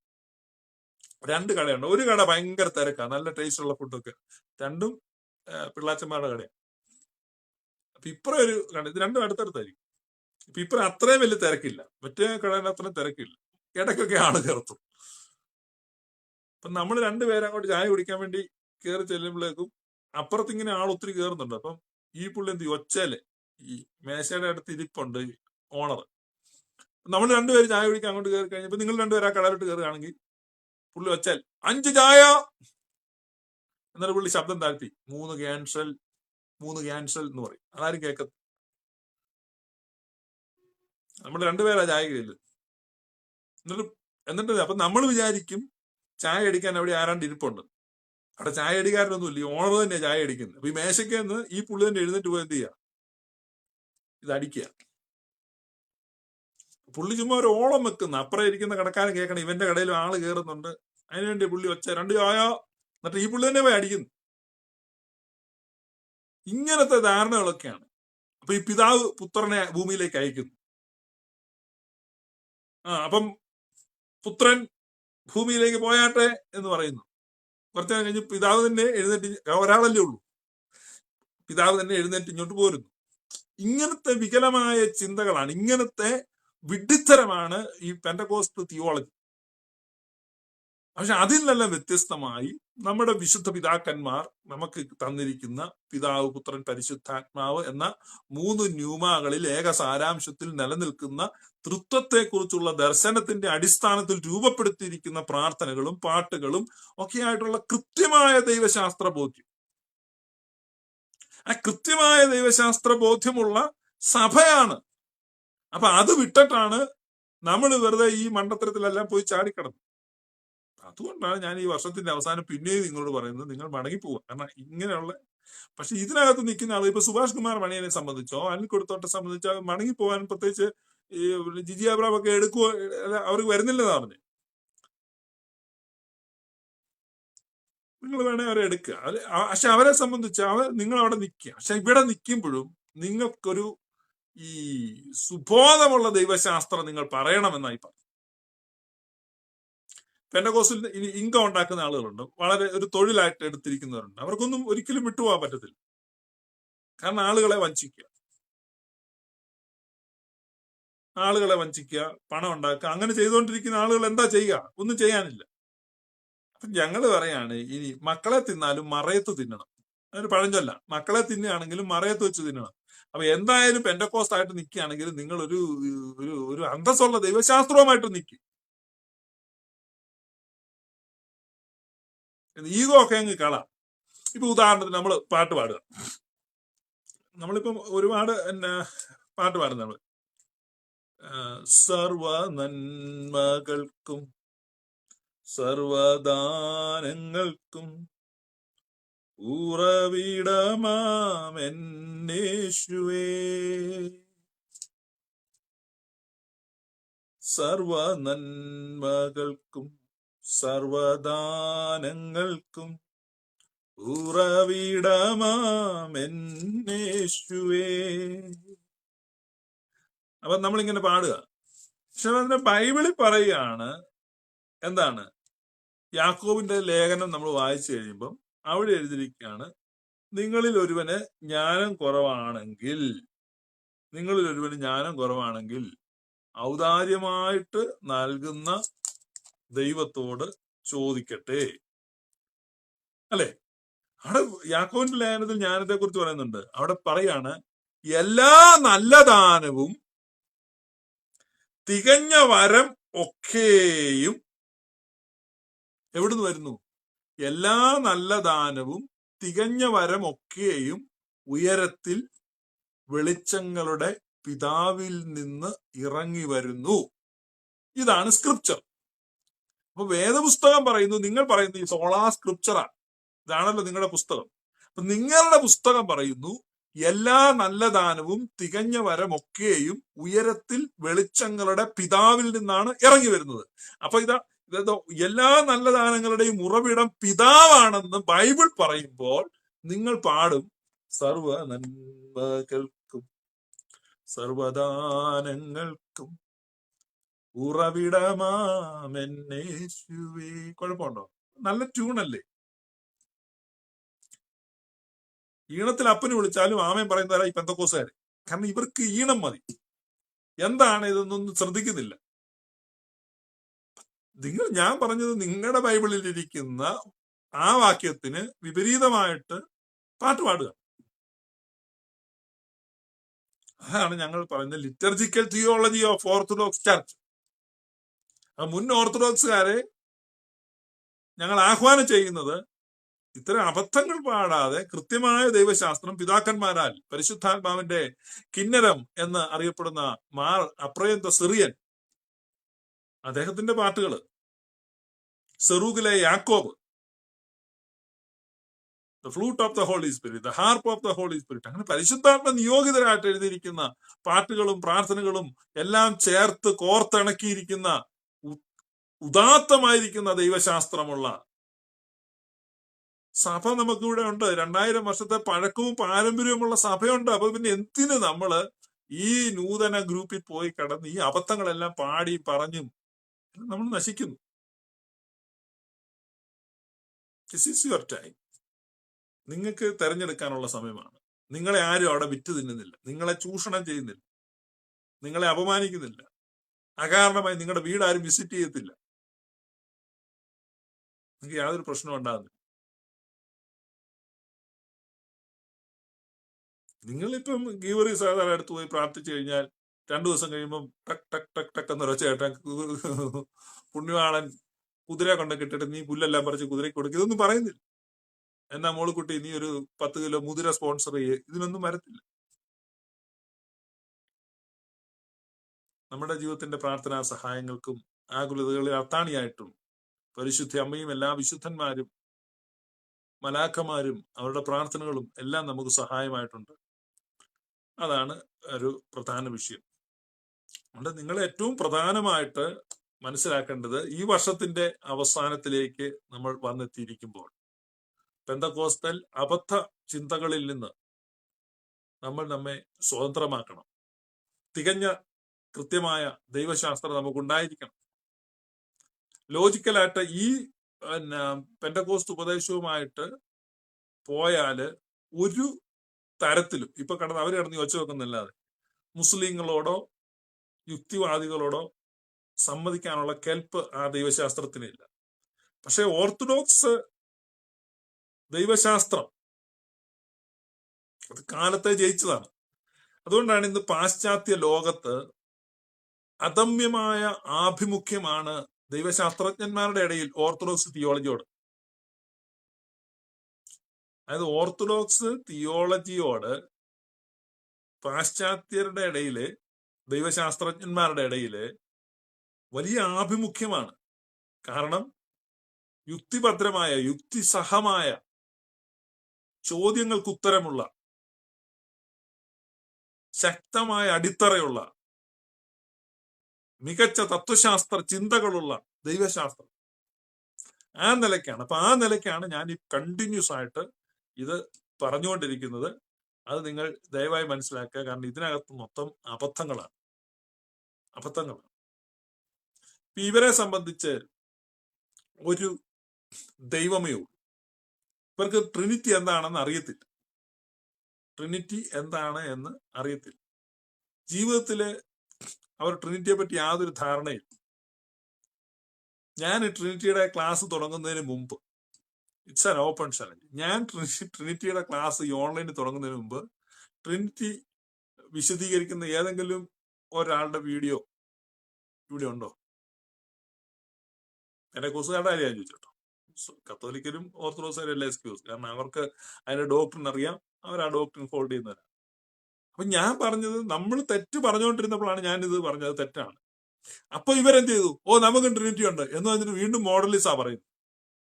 നമുക്ക് പിതാവുണ്ട്, പുത്രനുണ്ട്, പരിശുദ്ധാത്മാവുണ്ട്. പക്ഷേ വീണ്ടും ചോദിക്കാം, നിങ്ങളുടെ ദൈവം ആരാണ്? ഈ വർഷം മുഴുവൻ ഞാൻ ചോദിച്ചുകൊണ്ടിരുന്ന ചോദ്യം ഈ വർഷത്തിന്റെ അവസാനത്തെ മണിക്കൂറിൽ വീണ്ടും ചോദിക്കുന്നു. പ്രിയപ്പെട്ട പെന്തക്കോസ്തുകാരെ, പെന്തക്കോസ്തിലെ ശുശ്രൂഷകന്മാരെ, വിശ്വാസികളെ, സുബോധമുള്ള അംഗങ്ങളെ, ഞാൻ പിന്നെയും ആവർത്തിച്ച് ചോദിക്കുന്നു. മലയാളി പെന്തക്കോസ്തുകാരോട് ഞാൻ ചോദിക്കുന്നു. ഈ ചോദ്യം unanswered question for last 3 years, 3 വർഷമായി മറുപടി കിട്ടാതെ കിടക്കുന്ന ചോദ്യമാണ്. ഒരിക്കൽ കൂടെ ഞാൻ പിന്നെയും ചോദിക്കുകയാണ്. 2019 അവസാനത്തെ മണിക്കൂറുകളിൽ മലയാളി പെന്തക്കോസ്തുകാരുടെ മനസാക്ഷിയെ തൊട്ടുണർത്തി ചോദിക്കുന്നു, ഹൂ ഈസ് യുവർ ഗോഡ്? ഈ ചോദ്യത്തിന് ഉത്തരം പറയാൻ കഴിയുമോ? 10 ലക്ഷമൊക്കെ പിന്നെ വലിയ വലിയ കാര്യങ്ങളിലൊക്കെ ഇടപെടാതെ നീ ആദ്യം ഈ ചോദ്യത്തിന് ഉത്തരം പറ. എന്റെ ലൈവിൽ ജോയിൻ ചെയ്ത് ഞാൻ പല പ്രാവശ്യം ചലഞ്ച് ചെയ്ത നിങ്ങളുടെ ദൈവമാരാണെന്ന് ഒരു സ്റ്റേറ്റ്മെന്റ് നടത്താൻ തന്റെ ഇടമുള്ള ആരെങ്കിലും ഉണ്ട്? ഇല്ലെങ്കിൽ ഉത്തരം പറഞ്ഞാലും മതി. ചുമ്മാ അന്നേരത്തേനും അങ്ങ് അദൃശ്യനും അസ്മാദൃശ്യനും അങ്ങനെയൊന്നും പോകരുത്. സിമ്പിൾ ചോദ്യമാണ്. അപ്പൊ അതുകൊണ്ട് എന്നെ കേൾക്കുന്ന സുറിയാനിക്കാർ, എന്നെ കേൾക്കുന്ന കത്തോലിക്ക സഭയിലെ വിശ്വാസികൾ, നിങ്ങൾ പെന്തക്കോസ്തുകാരെ കാണുമ്പോൾ ചോദിക്കേണ്ട ചോദ്യം ഇതാണ്. വലിയ കാര്യങ്ങളോ തർക്കങ്ങളോ ഒന്നും വേണ്ട. കൈ കൊടുത്ത് വളരെ സ്നേഹത്തോടെ ചോദിക്കണം, ഹൂ ഈസ് യുവർ ഗോഡ്? നിങ്ങളുടെ ദൈവമാരാണ്. ആരാണ് നിങ്ങളുടെ ദൈവം? അതാണ് ചോദ്യം. ആരാണ് നിങ്ങളുടെ ദൈവം? അവരുത്തരം പറയത്തില്ല. നിങ്ങൾ ചോദിക്കുക, പെന്തക്കോസ്തുകാരോട് ചോദിക്കുക. ഈ വർഷത്തിന്റെ അവസാനം ന്യൂ ഇയർ പറയുന്നതിന് തൊട്ട് മുമ്പ് ന്യൂ ഇയർ ഗ്രീറ്റ് ഒക്കെ ചെയ്ത് അതൊക്കെ ചെയ്യണം. അതിന് തൊട്ട് മുമ്പ് നമുക്കൊന്ന് ചോദിക്കാം, ആരാണ് നിങ്ങളുടെ ദൈവം? ഇത് ഞാൻ ചോദിക്കാം, ആരാണ് നിങ്ങളുടെ ദൈവം? ഞാൻ എഴുതി വെച്ച് തരാം, അവരുത്തരം പറയത്തില്ല. പറയത്തില്ല, പറയത്തില്ല, പറയത്തില്ല, പറയത്തില്ല, പറയത്തില്ല. അവര് പറയും എനിക്ക് ഭ്രാന്താണ്, പുള്ളിക്ക് സ്ഥിരതയില്ല. മനസ്സിലായോ? അപ്പൊ ഞാൻ അതങ്ങ് സമ്മതിക്കാണ്. എനിക്ക് ഭ്രാന്താണ്, എനിക്ക് സ്ഥിരതയില്ല, എല്ലാം ഞാൻ അംഗീകരിച്ചിരിക്കുന്നു. പക്ഷെ ഈ കേക്ക് നിങ്ങൾ ചോദിക്കും, നിങ്ങൾക്ക് എല്ലാം കൂടെ ഭ്രാന്ത് വരത്തില്ലല്ലോ. ഇപ്പൊ 210 പേര് കാണുന്നുണ്ട്. അപ്പൊ നിങ്ങൾക്ക് എല്ലാവർക്കും കൂടെ ഒരുമിച്ച് ഭ്രാന്തൊന്നും വരത്തില്ല. അപ്പൊ അതുകൊണ്ട് ഞാൻ ചോദിച്ചു കഴിഞ്ഞാൽ അവർ പറയും ആ പുള്ളിക്ക് ഭ്രാന്താ. ഓക്കെ, എനിക്ക് ഭ്രാന്താന്ന് ഞാൻ സമ്മതിച്ചു. നിങ്ങൾ ചോദിക്കുക, നിങ്ങളുടെ അടുത്തുള്ള പെന്തക്കോസുകാരോട് പാസ്റ്റർമാരോട് എല്ലാം ചോദിക്കുക, ആരാ നിങ്ങളുടെ ദൈവം?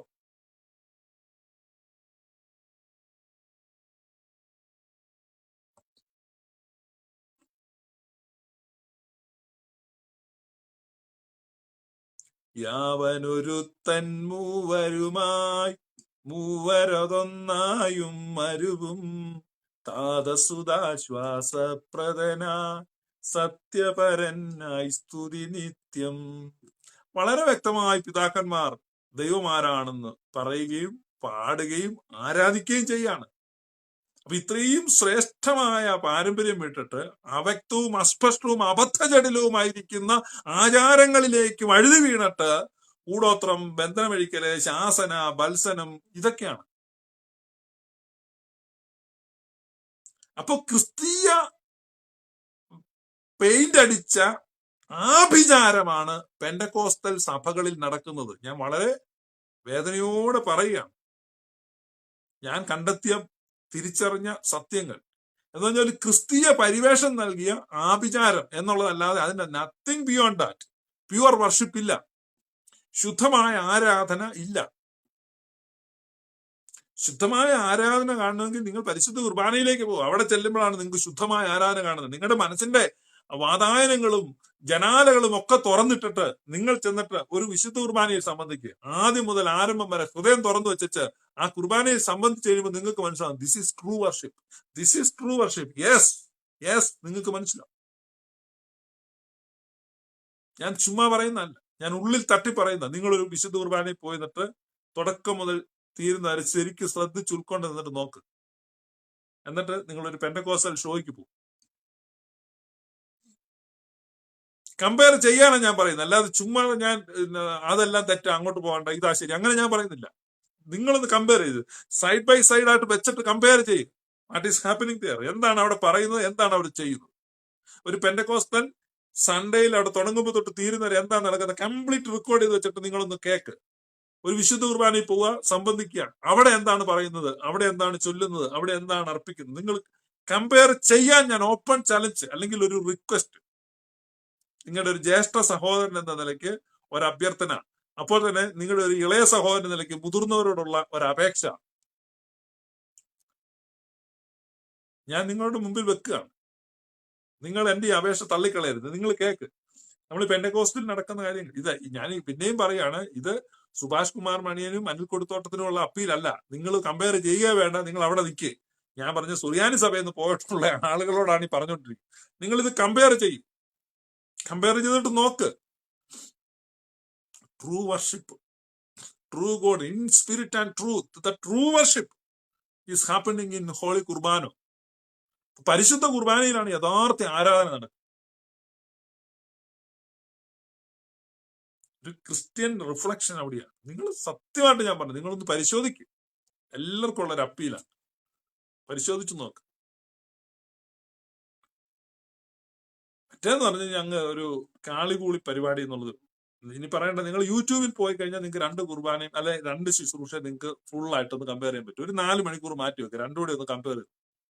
ഫാമിലി ആയിട്ട് വേണമെങ്കിൽ ഇരുന്നിട്ട് കമ്പയർ ചെയ്തു. ശരിയാണല്ലോ, അപ്രാന്തനാണെങ്കിലും അയാൾ ഇങ്ങനെ ലൈവിൽ വന്ന് അഭ്യർത്ഥിച്ചല്ലേ എന്ന് ഓർത്ത് നിങ്ങൾ എനിക്ക് വേണ്ടി ഒരു 3-4 മണിക്കൂർ മാറ്റി വെച്ച് രണ്ടും കൂടി ഒന്ന് കമ്പയർ ചെയ്ത് നോക്കും.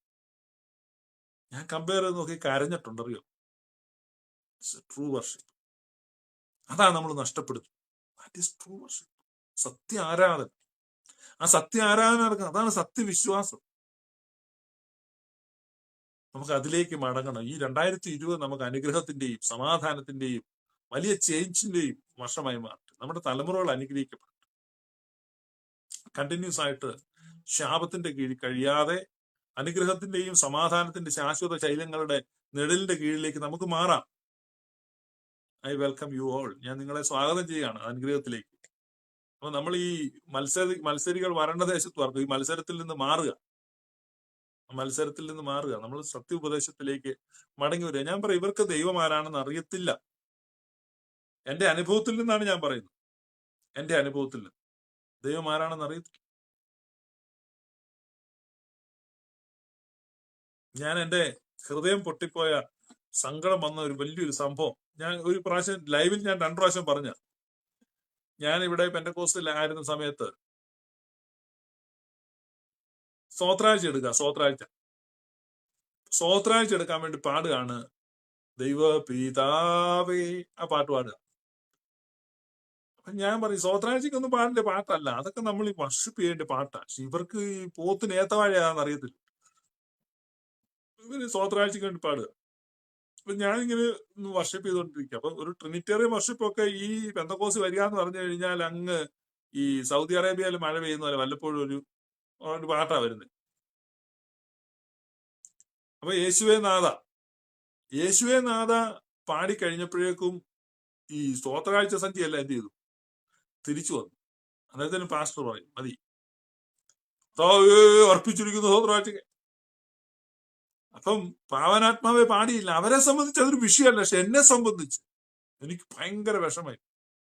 ഞാൻ മീറ്റിംഗ് കഴിഞ്ഞ് ഉടനെ ചെന്നിച്ച് പാസ്റ്റർ ചോദിച്ചു, പാസ്റ്റർ അതിന് പാവനാത്മ അവർക്ക് അത് വിഷയമല്ല. പക്ഷെ നമ്മളെ സംബന്ധിച്ച് തൃത്വത്തെ ആരാധിക്കാൻ തുടങ്ങി കഴിഞ്ഞാൽ ആ തൃത്വാരാധന പൂർത്തിയാക്കണം. അവരെ സംബന്ധിച്ച് അതൊരു പാട്ടെന്നുള്ളത്. എന്തെങ്കിലുമൊക്കെ ഒരൊച്ച കേൾപ്പിക്കുക, കുറെ ശബ്ദങ്ങൾ ഉണ്ടാക്കുക, ഒരു വേളം ഉണ്ടാക്കുക, ആളുകളുടെ കയ്യിലിരിക്കുന്ന കാശ് നമ്മുടെ കയ്യിൽ വരുത്തുക. വെയ് രാജാവേ. അപ്പൊ ഇതൊക്കെ ഇങ്ങനത്തെ ഒരു തട്ടിപ്പാണ്. പണ്ട് ഈ ഞാൻ കുറെ വർഷങ്ങൾക്ക് മുമ്പ്, ഒരുപാട് വർഷങ്ങൾക്ക് മുമ്പ്, ഞാൻ വളരെ ചെറുപ്പമായിരിക്കുന്ന സമയത്താണ്.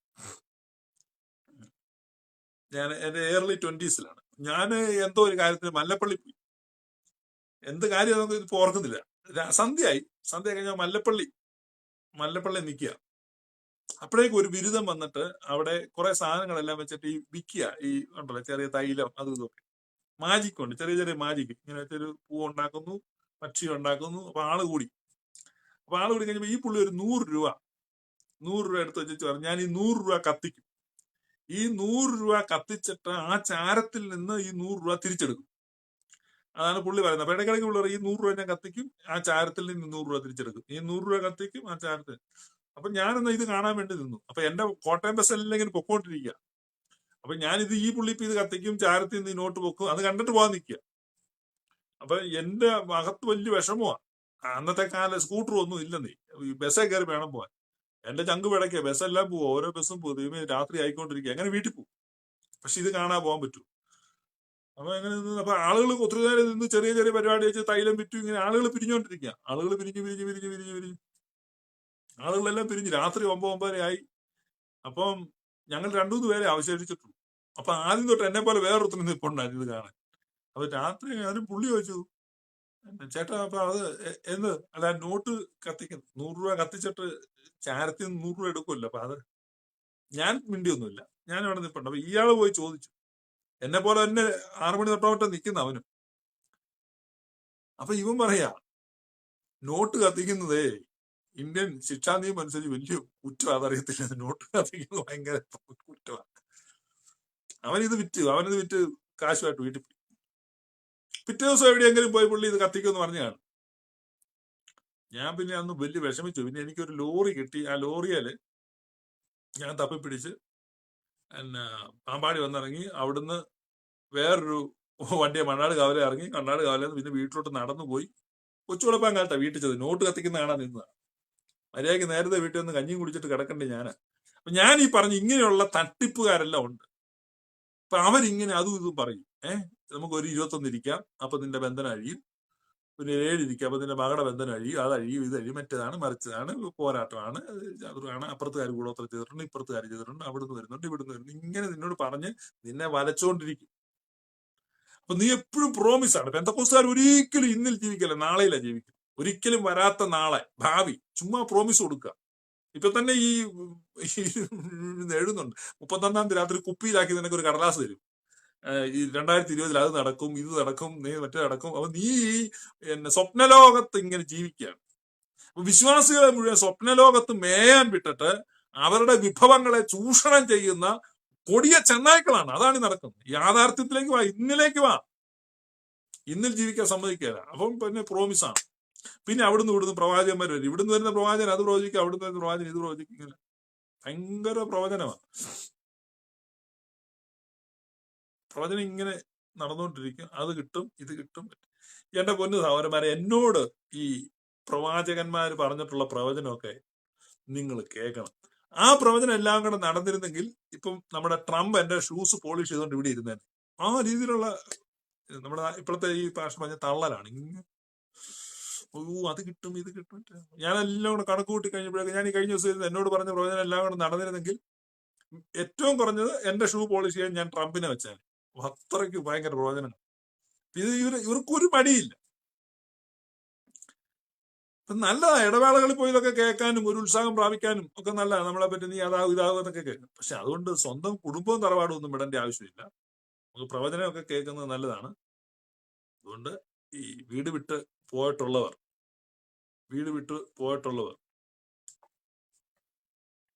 മടങ്ങി പോകാനുള്ള സമയമാണ്. അവർ മടങ്ങി പോവുക, അതാണ് നല്ലത്. ഇപ്പം സജിത്ത് ബ്രദർ മടങ്ങിപ്പോയെന്ന് പറഞ്ഞ് ഒരു ഈ പ്രവർത്തകൻ എന്ന് പറഞ്ഞാൽ ഇങ്ങനെ ഈ മീറ്റിംഗ് ഒക്കെ നടത്തുന്ന ആൾ എന്നെ വിളിച്ചു, സജിത്ത് എന്തിനാ തിരിച്ചു പോയത് എന്ന് പറഞ്ഞാൽ അയാൾക്ക് കുഴപ്പമല്ല ഉണ്ടോ എന്നുള്ള രീതിയില. കാരണം പൈസയ്ക്ക് പൈസ, മീറ്റിങ്ങിന് മീറ്റിംഗ്, TV ഷോയ്ക്ക് TV ഷോ എല്ലാം ഉണ്ടല്ലോ, പിന്നെ ഇതിന് പുള്ളി പോയി. സത്യത്തെ സ്നേഹിച്ച് ആളുകൾ മടങ്ങിപ്പോകും. അതിനൊരു ആർജവത്വം വേണം. അതുകൊണ്ട് നിങ്ങൾ മടങ്ങാൻ തീരുമാനിക്കുക.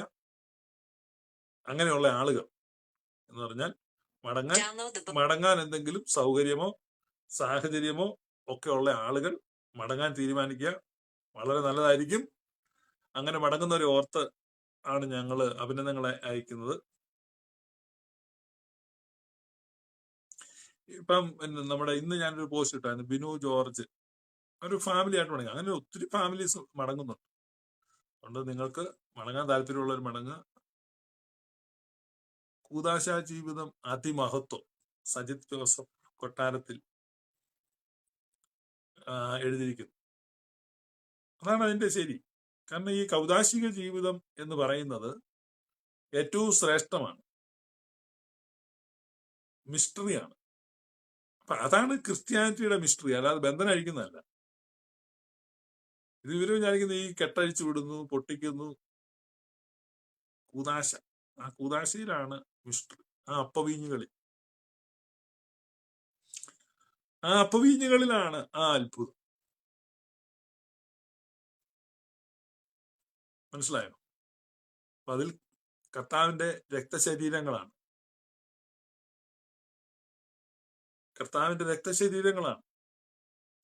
അപ്പൊ അത് അപ്പവും വീഞ്ഞും അല്ലേ എന്ന് നിങ്ങൾ ചോദിക്കും. അത് അപ്പവും വീഞ്ഞും ആണ്. ഇപ്പൊ കർത്താവ് മനുഷ്യരൂപത്തിലാണ് നിൽക്കുന്നത്. മനുഷ്യരൂപത്തിൽ നിൽക്കുന്ന ആ കർത്താവിനെ ദൈവമായിട്ട് തിരിച്ചറിയുക. നോക്കുമ്പോ കാണുന്ന ആരെയാ? ഒരു മനുഷ്യനെ അല്ലേ, ഒരാളുടെ പൊക്കമുള്ള ഒരു മനുഷ്യൻ. അതാണ് ദൈവം. ആ തിരിച്ചറിവ് തന്നെയാണ് ഈ അപ്പത്തെയും വീഞ്ഞിനെയും കാണുമ്പോ എന്താ വിളിക്കുന്നത്? കർത്താവിന്റെ രക്തശരീരങ്ങൾ. മിസ്റ്ററിയാണ്. അത് കൂദാശയിലെ അനുഗ്രഹമാണ്. ആ അനുഗ്രഹം നമുക്ക് വലിയ ധന്യതയാണ്. അപ്പൊ ആ കൗദാശിക ജീവിതത്തിൽ പങ്കെടുക്കാൻ, ആ കൗദാശിക കൂട്ടായ്മയിലേക്ക് സജിത്ത് ബ്രദറിന്റെ കുടുംബമായിട്ട് മടങ്ങാൻ കഴിഞ്ഞു. അദ്ദേഹത്തോടൊപ്പം ധാരാളം ആളുകൾ, ലോകത്തിന്റെ വിവിധ ആളിൽ നിന്ന് അനേക കുടുംബങ്ങൾ മാറിക്കൊണ്ടിരിക്കുന്നു. അതുപോലെ തന്നെ പല സ്ഥലത്ത് നിന്ന് ഓർത്തഡോക്സ് കൂട്ടായ്മയിലേക്ക് ധാരാളം ആളുകൾ മടങ്ങുന്നു.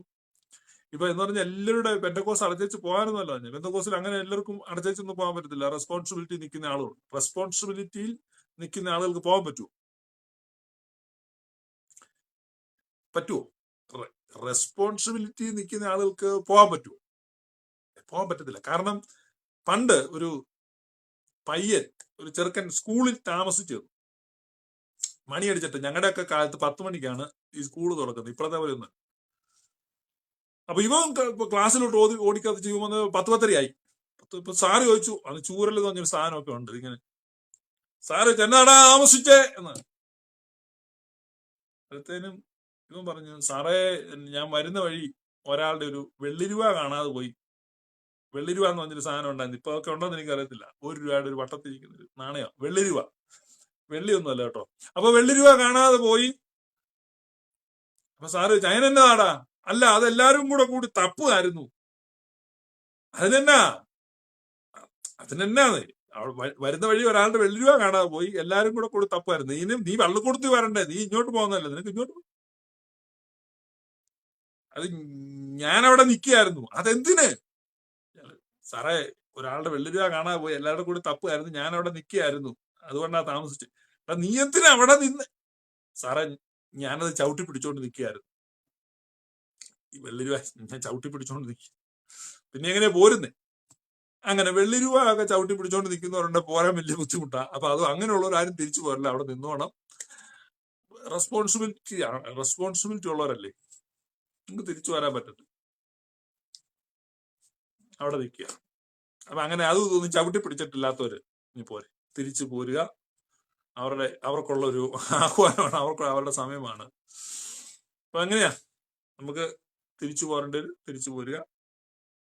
പിന്നെ അതിനകത്ത് നിൽക്കുന്നവര് സുബോധമുള്ള ദൈവശാസ്ത്രം ഉണ്ടാക്കുക. പിന്നെ നമ്മുടെ അനിൽ കൊടുത്തോട്ടം സാറ് 50 തൃത്വഗാനങ്ങൾ നമുക്ക് കാണിക്കാന്ന് പറഞ്ഞിട്ട് ഇതുവരെ കാണിച്ചിട്ടില്ല. ഈ വർഷം തീരെ അതൊന്ന് ഓർപ്പിക്കുന്നതേ ഉള്ളൂ. It's a friendly reminder. ഇല്ലെന്ന് എനിക്കറിയാം, നമുക്ക് രണ്ടുപേർക്കും അറിയാം.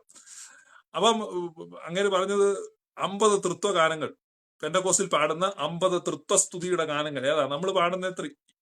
ഓർത്തഡോക്സ് ഗീതം ഉണ്ടല്ലോ, യാവനൊരുത്തൻ മൂവരുമായി മൂവരതൊന്നായും മരുവും താതസുതാശ്വാസപ്രദനേ.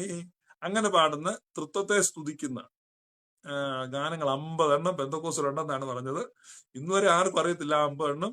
അത് ഈ വർഷത്തിന്റെ വൈകിയ വേളയിലെങ്കിലും ഒന്ന് റിലീസ് ചെയ്ത്, ഒന്ന് ഇങ്ങോട്ട് റിലീസ്. ഇനി അദ്ദേഹം പറയുന്ന പോലെ മേമന ഇല്ലത്തെ നമ്പൂരിയുടെ ഭാഷയിൽ അങ്ങോട്ട് പറയാം. നമ്പൂരി ഭാഷയിൽ പറഞ്ഞാലേ അദ്ദേഹത്തിന് അങ്ങോട്ട് മനസ്സിലാവുള്ളതെന്ന് വെച്ചാ, എന്താ കഥ, എന്താ ചെയ്യുക. 50 പാട്ടിഞ്ഞ് തന്നാട്ടെ. അപ്പൊ നമ്മുടെ തൃത്വത്തിന്റെ 50 പാട്ടേ കിട്ടിയാ കൊള്ളായിരുന്നു. ഞങ്ങളൊന്ന് ആസ്വദിക്കട്ടെ, കാണട്ടെ.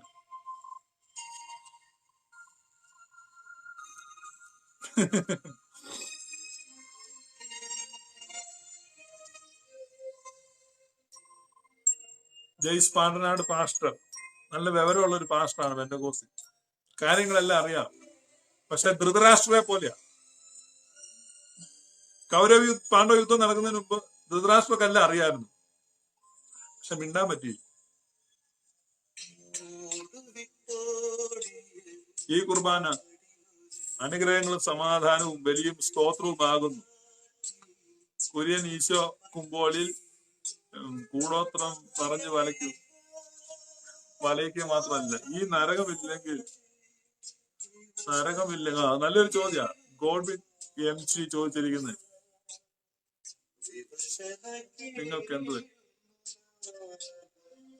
ഈ ഗോഡ്വിൻ MC ചോദിച്ചിരിക്കുന്നത്, നരകമില്ലെങ്കിൽ എന്തിന് ഞാൻ പള്ളിയിൽ പോകുന്നു?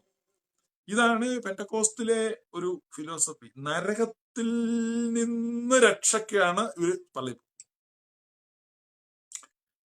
ഗോഡ്വിൻ അത് ഫേക്ക് ഐഡി ആണോ ഒറിജിനൽ ഐഡി ആണോ എന്ന് എനിക്കറിയത്തില്ല. ഏതായാലും നമുക്ക് ആ പേര് തന്നെ ഉപയോഗിക്കാം. കർത്താവായ യേശു ഭൂമിയിലേക്ക് വന്നത് മനുഷ്യരെ നരകത്തിൽ നിന്ന് രക്ഷിക്കാനല്ല. കർത്താവായ യേശു ഭൂമിയിലേക്ക് വന്നത് എന്തിനാണ്? കർത്താവായ യേശു ഭൂമിയിലേക്ക് വന്നത് നമ്മെ അവനെ പോലെ ആക്കാനാണ്. അതാണ് നമ്മുടെ ഗ്ലോറിയസ് ഗോസ്പലിന്റെ ഉത്തരം. അപ്പൊ ഗ്ലോറിയസ് ഗോസ്പൽ കേൾക്കുന്ന എല്ലാവരും പറയണം, ഭാവിയെ രക്ഷിക്കാനും അങ്ങനത്തെ പല ഉത്തരം. ഇപ്പൊ കർത്താവായ യേശു ഭൂമിയിലേക്ക് വന്നത് എന്തിനാണ്? അവനോട് തുല്യം നാമാകാൻ നമ്മെ പോലെ അവനായി. നമ്മള് ഗ്ലോറിയസ് ഗോസ്പലിന്റെ സ്ഥിരം പ്രേക്ഷകര് ഈ ചോദ്യം ഏത് ആംഗിളിൽ നിന്ന് വന്നാലും കർത്താവായ യേശു എന്തിനാണ് ഭൂമിയിൽ വന്നു കഴിഞ്ഞാൽ ഒരു അർത്ഥശങ്കയ്ക്കും ഇടയില്ലാതെ സെക്കൻഡ് വെച്ച് ഉത്തരം പറഞ്ഞിരിക്കണം, എന്നെ അവനെ പോലെ ആക്കാൻ. അതാണ് ഉത്തരം. അല്ലാതെ പാപികളെ രക്ഷിക്കാൻ, രോഗികളെ സൗഖ്യമാക്കാൻ. ഉത്തരം ഇതാണ്, എന്നെ അവനെ പോലെ ആക്കാൻ. അപ്പൊ അല്ലാതെ നരകത്തിൽ നിന്ന് രക്ഷിക്കാനല്ല. പെന്തക്കോസ്തുകാർ ആളുകളെ പേടിപ്പിക്കുന്നത് നരകം ഉണ്ടെന്ന്, നരകത്തിൽ നിന്നുള്ള രക്ഷയ്ക്ക് വേണ്ടിയാണ്.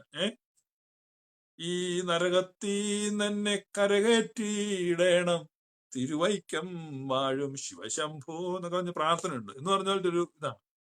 ഇവരുടെ വിചാരം നരകത്തിൽ നിന്നുള്ള രക്ഷയ്ക്കാണ്. പള്ളിയിൽ പോകുന്നത് എന്തിനാ? ഇപ്പൊ ഗോഡ്വിൻ മനസ്സിലാക്കണം, പള്ളിയിൽ പോകുന്നത് ഉദാത്തവും ഉന്നതവും ഉത്കൃഷ്ടവുമായിരിക്കുന്ന കൂട്ടായ്മയ്ക്ക് വേണ്ടിയാണ്. മനസ്സിലായോ? മേൽപ്പെട്ട മഹോന്നതങ്ങളിൽ സ്വർഗീയ മാലാഖമാർ സ്തുതിക്കുന്നവനെ ആ മാലാഖമാരോട് ചേർന്ന് സ്തുതിക്കുന്ന ഉന്നതമായിരിക്കുന്ന സമയമാണ്. അപ്പൊ ആ കൗദാശിക സമയത്തിലേക്ക് പ്രവേശിച്ച് സ്വർഗീയ ആരാധനയിൽ പങ്കാളിത്തം വഹിക്കാനാണ് പള്ളിയിൽ പോകുന്നത്. സ്വർഗത്തിൽ എന്നേക്കും സ്ഥിരമായിരിക്കുകയാണ്.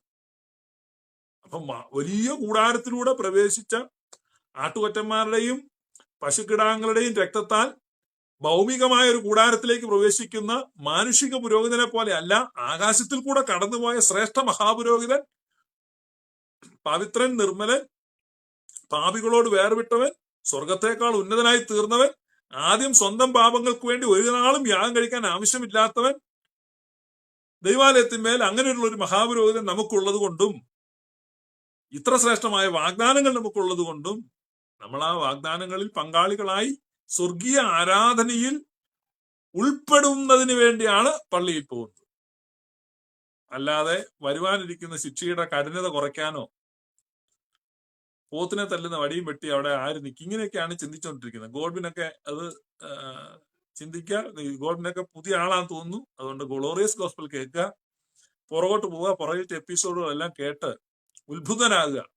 എന്താണ് ആരാധന, എന്താണ് ആ ശ്രേഷ്ഠമായിരിക്കുന്ന ആരാധന എന്ന് മനസ്സിലാക്കുക. അപ്പൊ ആ ശ്രേഷ്ഠമായ ആരാധനയിൽ നിങ്ങൾ പങ്കെടുക്കുക. ശ്രേഷ്ഠമായ ആരാധനയിൽ, അത് സ്വർഗീയ ആരാധനയാണ് ഞങ്ങൾ ഉദ്ദേശിക്കുന്നത്. സ്വർഗീയ ആരാധന.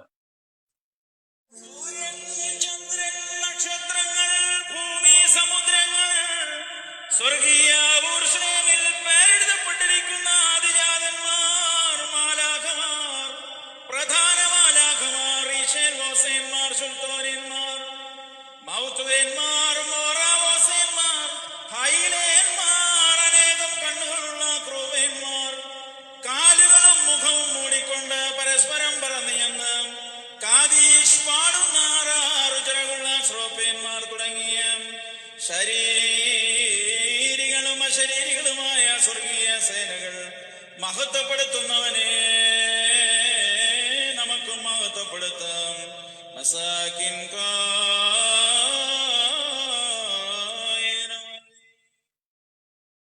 അതിനാണ് പള്ളിയിൽ പോകുന്നത്. പറഞ്ഞാൽ ഇത്രയും ഔന്നത്യത്തിലിരിക്കുന്ന ആ ദൈവത്തെ സ്വർഗീയ ഗണങ്ങളോട് ചേർന്ന് ഓരേവാസന്മാരോടും മൗദ്യാനന്മാരോടും വീശവാസന്മാരോടും എല്ലാം ചേർന്നുള്ള ആരാധനയ്ക്ക്, സ്വർഗീയ ഗണങ്ങളോട് ചേർന്നുള്ള ആരാധനയ്ക്ക് വേണ്ടിയാണ് പള്ളിയിൽ പോകുന്നത്. അല്ലാതെ മറ്റു കാര്യങ്ങൾക്കോ നേട്ടങ്ങൾക്കോ ബന്ധനം അഴിക്കാനോ ശാസിക്കാനോ മറ്റവനോട്ട് പണി കൊടുക്കാനോ ഒന്നുമല്ല ഈ പള്ളിയിൽ പോകുന്നത് എന്ന് ദയവായിട്ട് നിങ്ങൾ മനസ്സിലാക്കുക.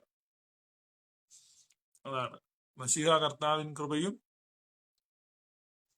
ദൈവപിതാവിൻ സ്നേഹമതും റൂഹാതൻ സഹവാസമതും നമ്മോടൊത്തുണ്ടായിരിക്കട്ടെ.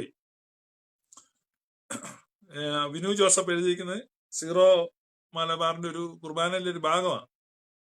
എത്ര ബ്യൂട്ടിഫുൾ ആണ്. ഞാനിപ്പോൾ ഈ ഓർത്തഡോക്സ് കുർബാനയുടെ കാര്യം മാത്രമേ പറയത്തുള്ളൂ. പക്ഷെ കാത്തലിക് കുർബാന, ഈ സീറോ മലബാറിന്റെ കുർബാന എന്ന് പറഞ്ഞു കഴിഞ്ഞാൽ ഞാൻ ഏറ്റവും ഹൃദയപൂർവ്വം ഉൾക്കൊണ്ട് ആരാധിക്കുന്ന ഒരു കുർബാനയാണ്.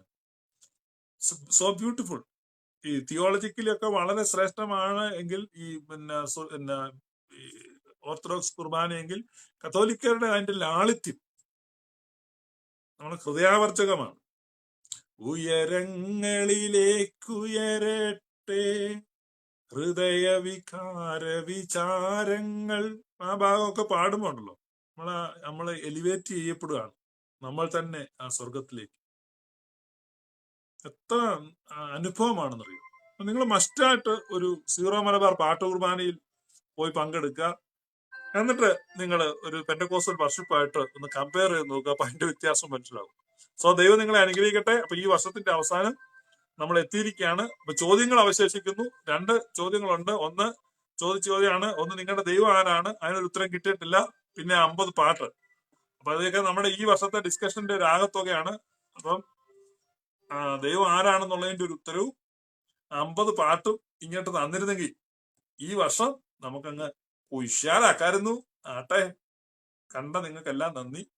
May God bless you. ഞാൻ ഹാപ്പി ന്യൂ ഇയർ പറയുന്നില്ല. ദൈവം അനുവദിച്ചാൽ നാളെ ഒരു ഹാപ്പി ന്യൂ ഇയർ പറയാം. May God bless you. Thank you.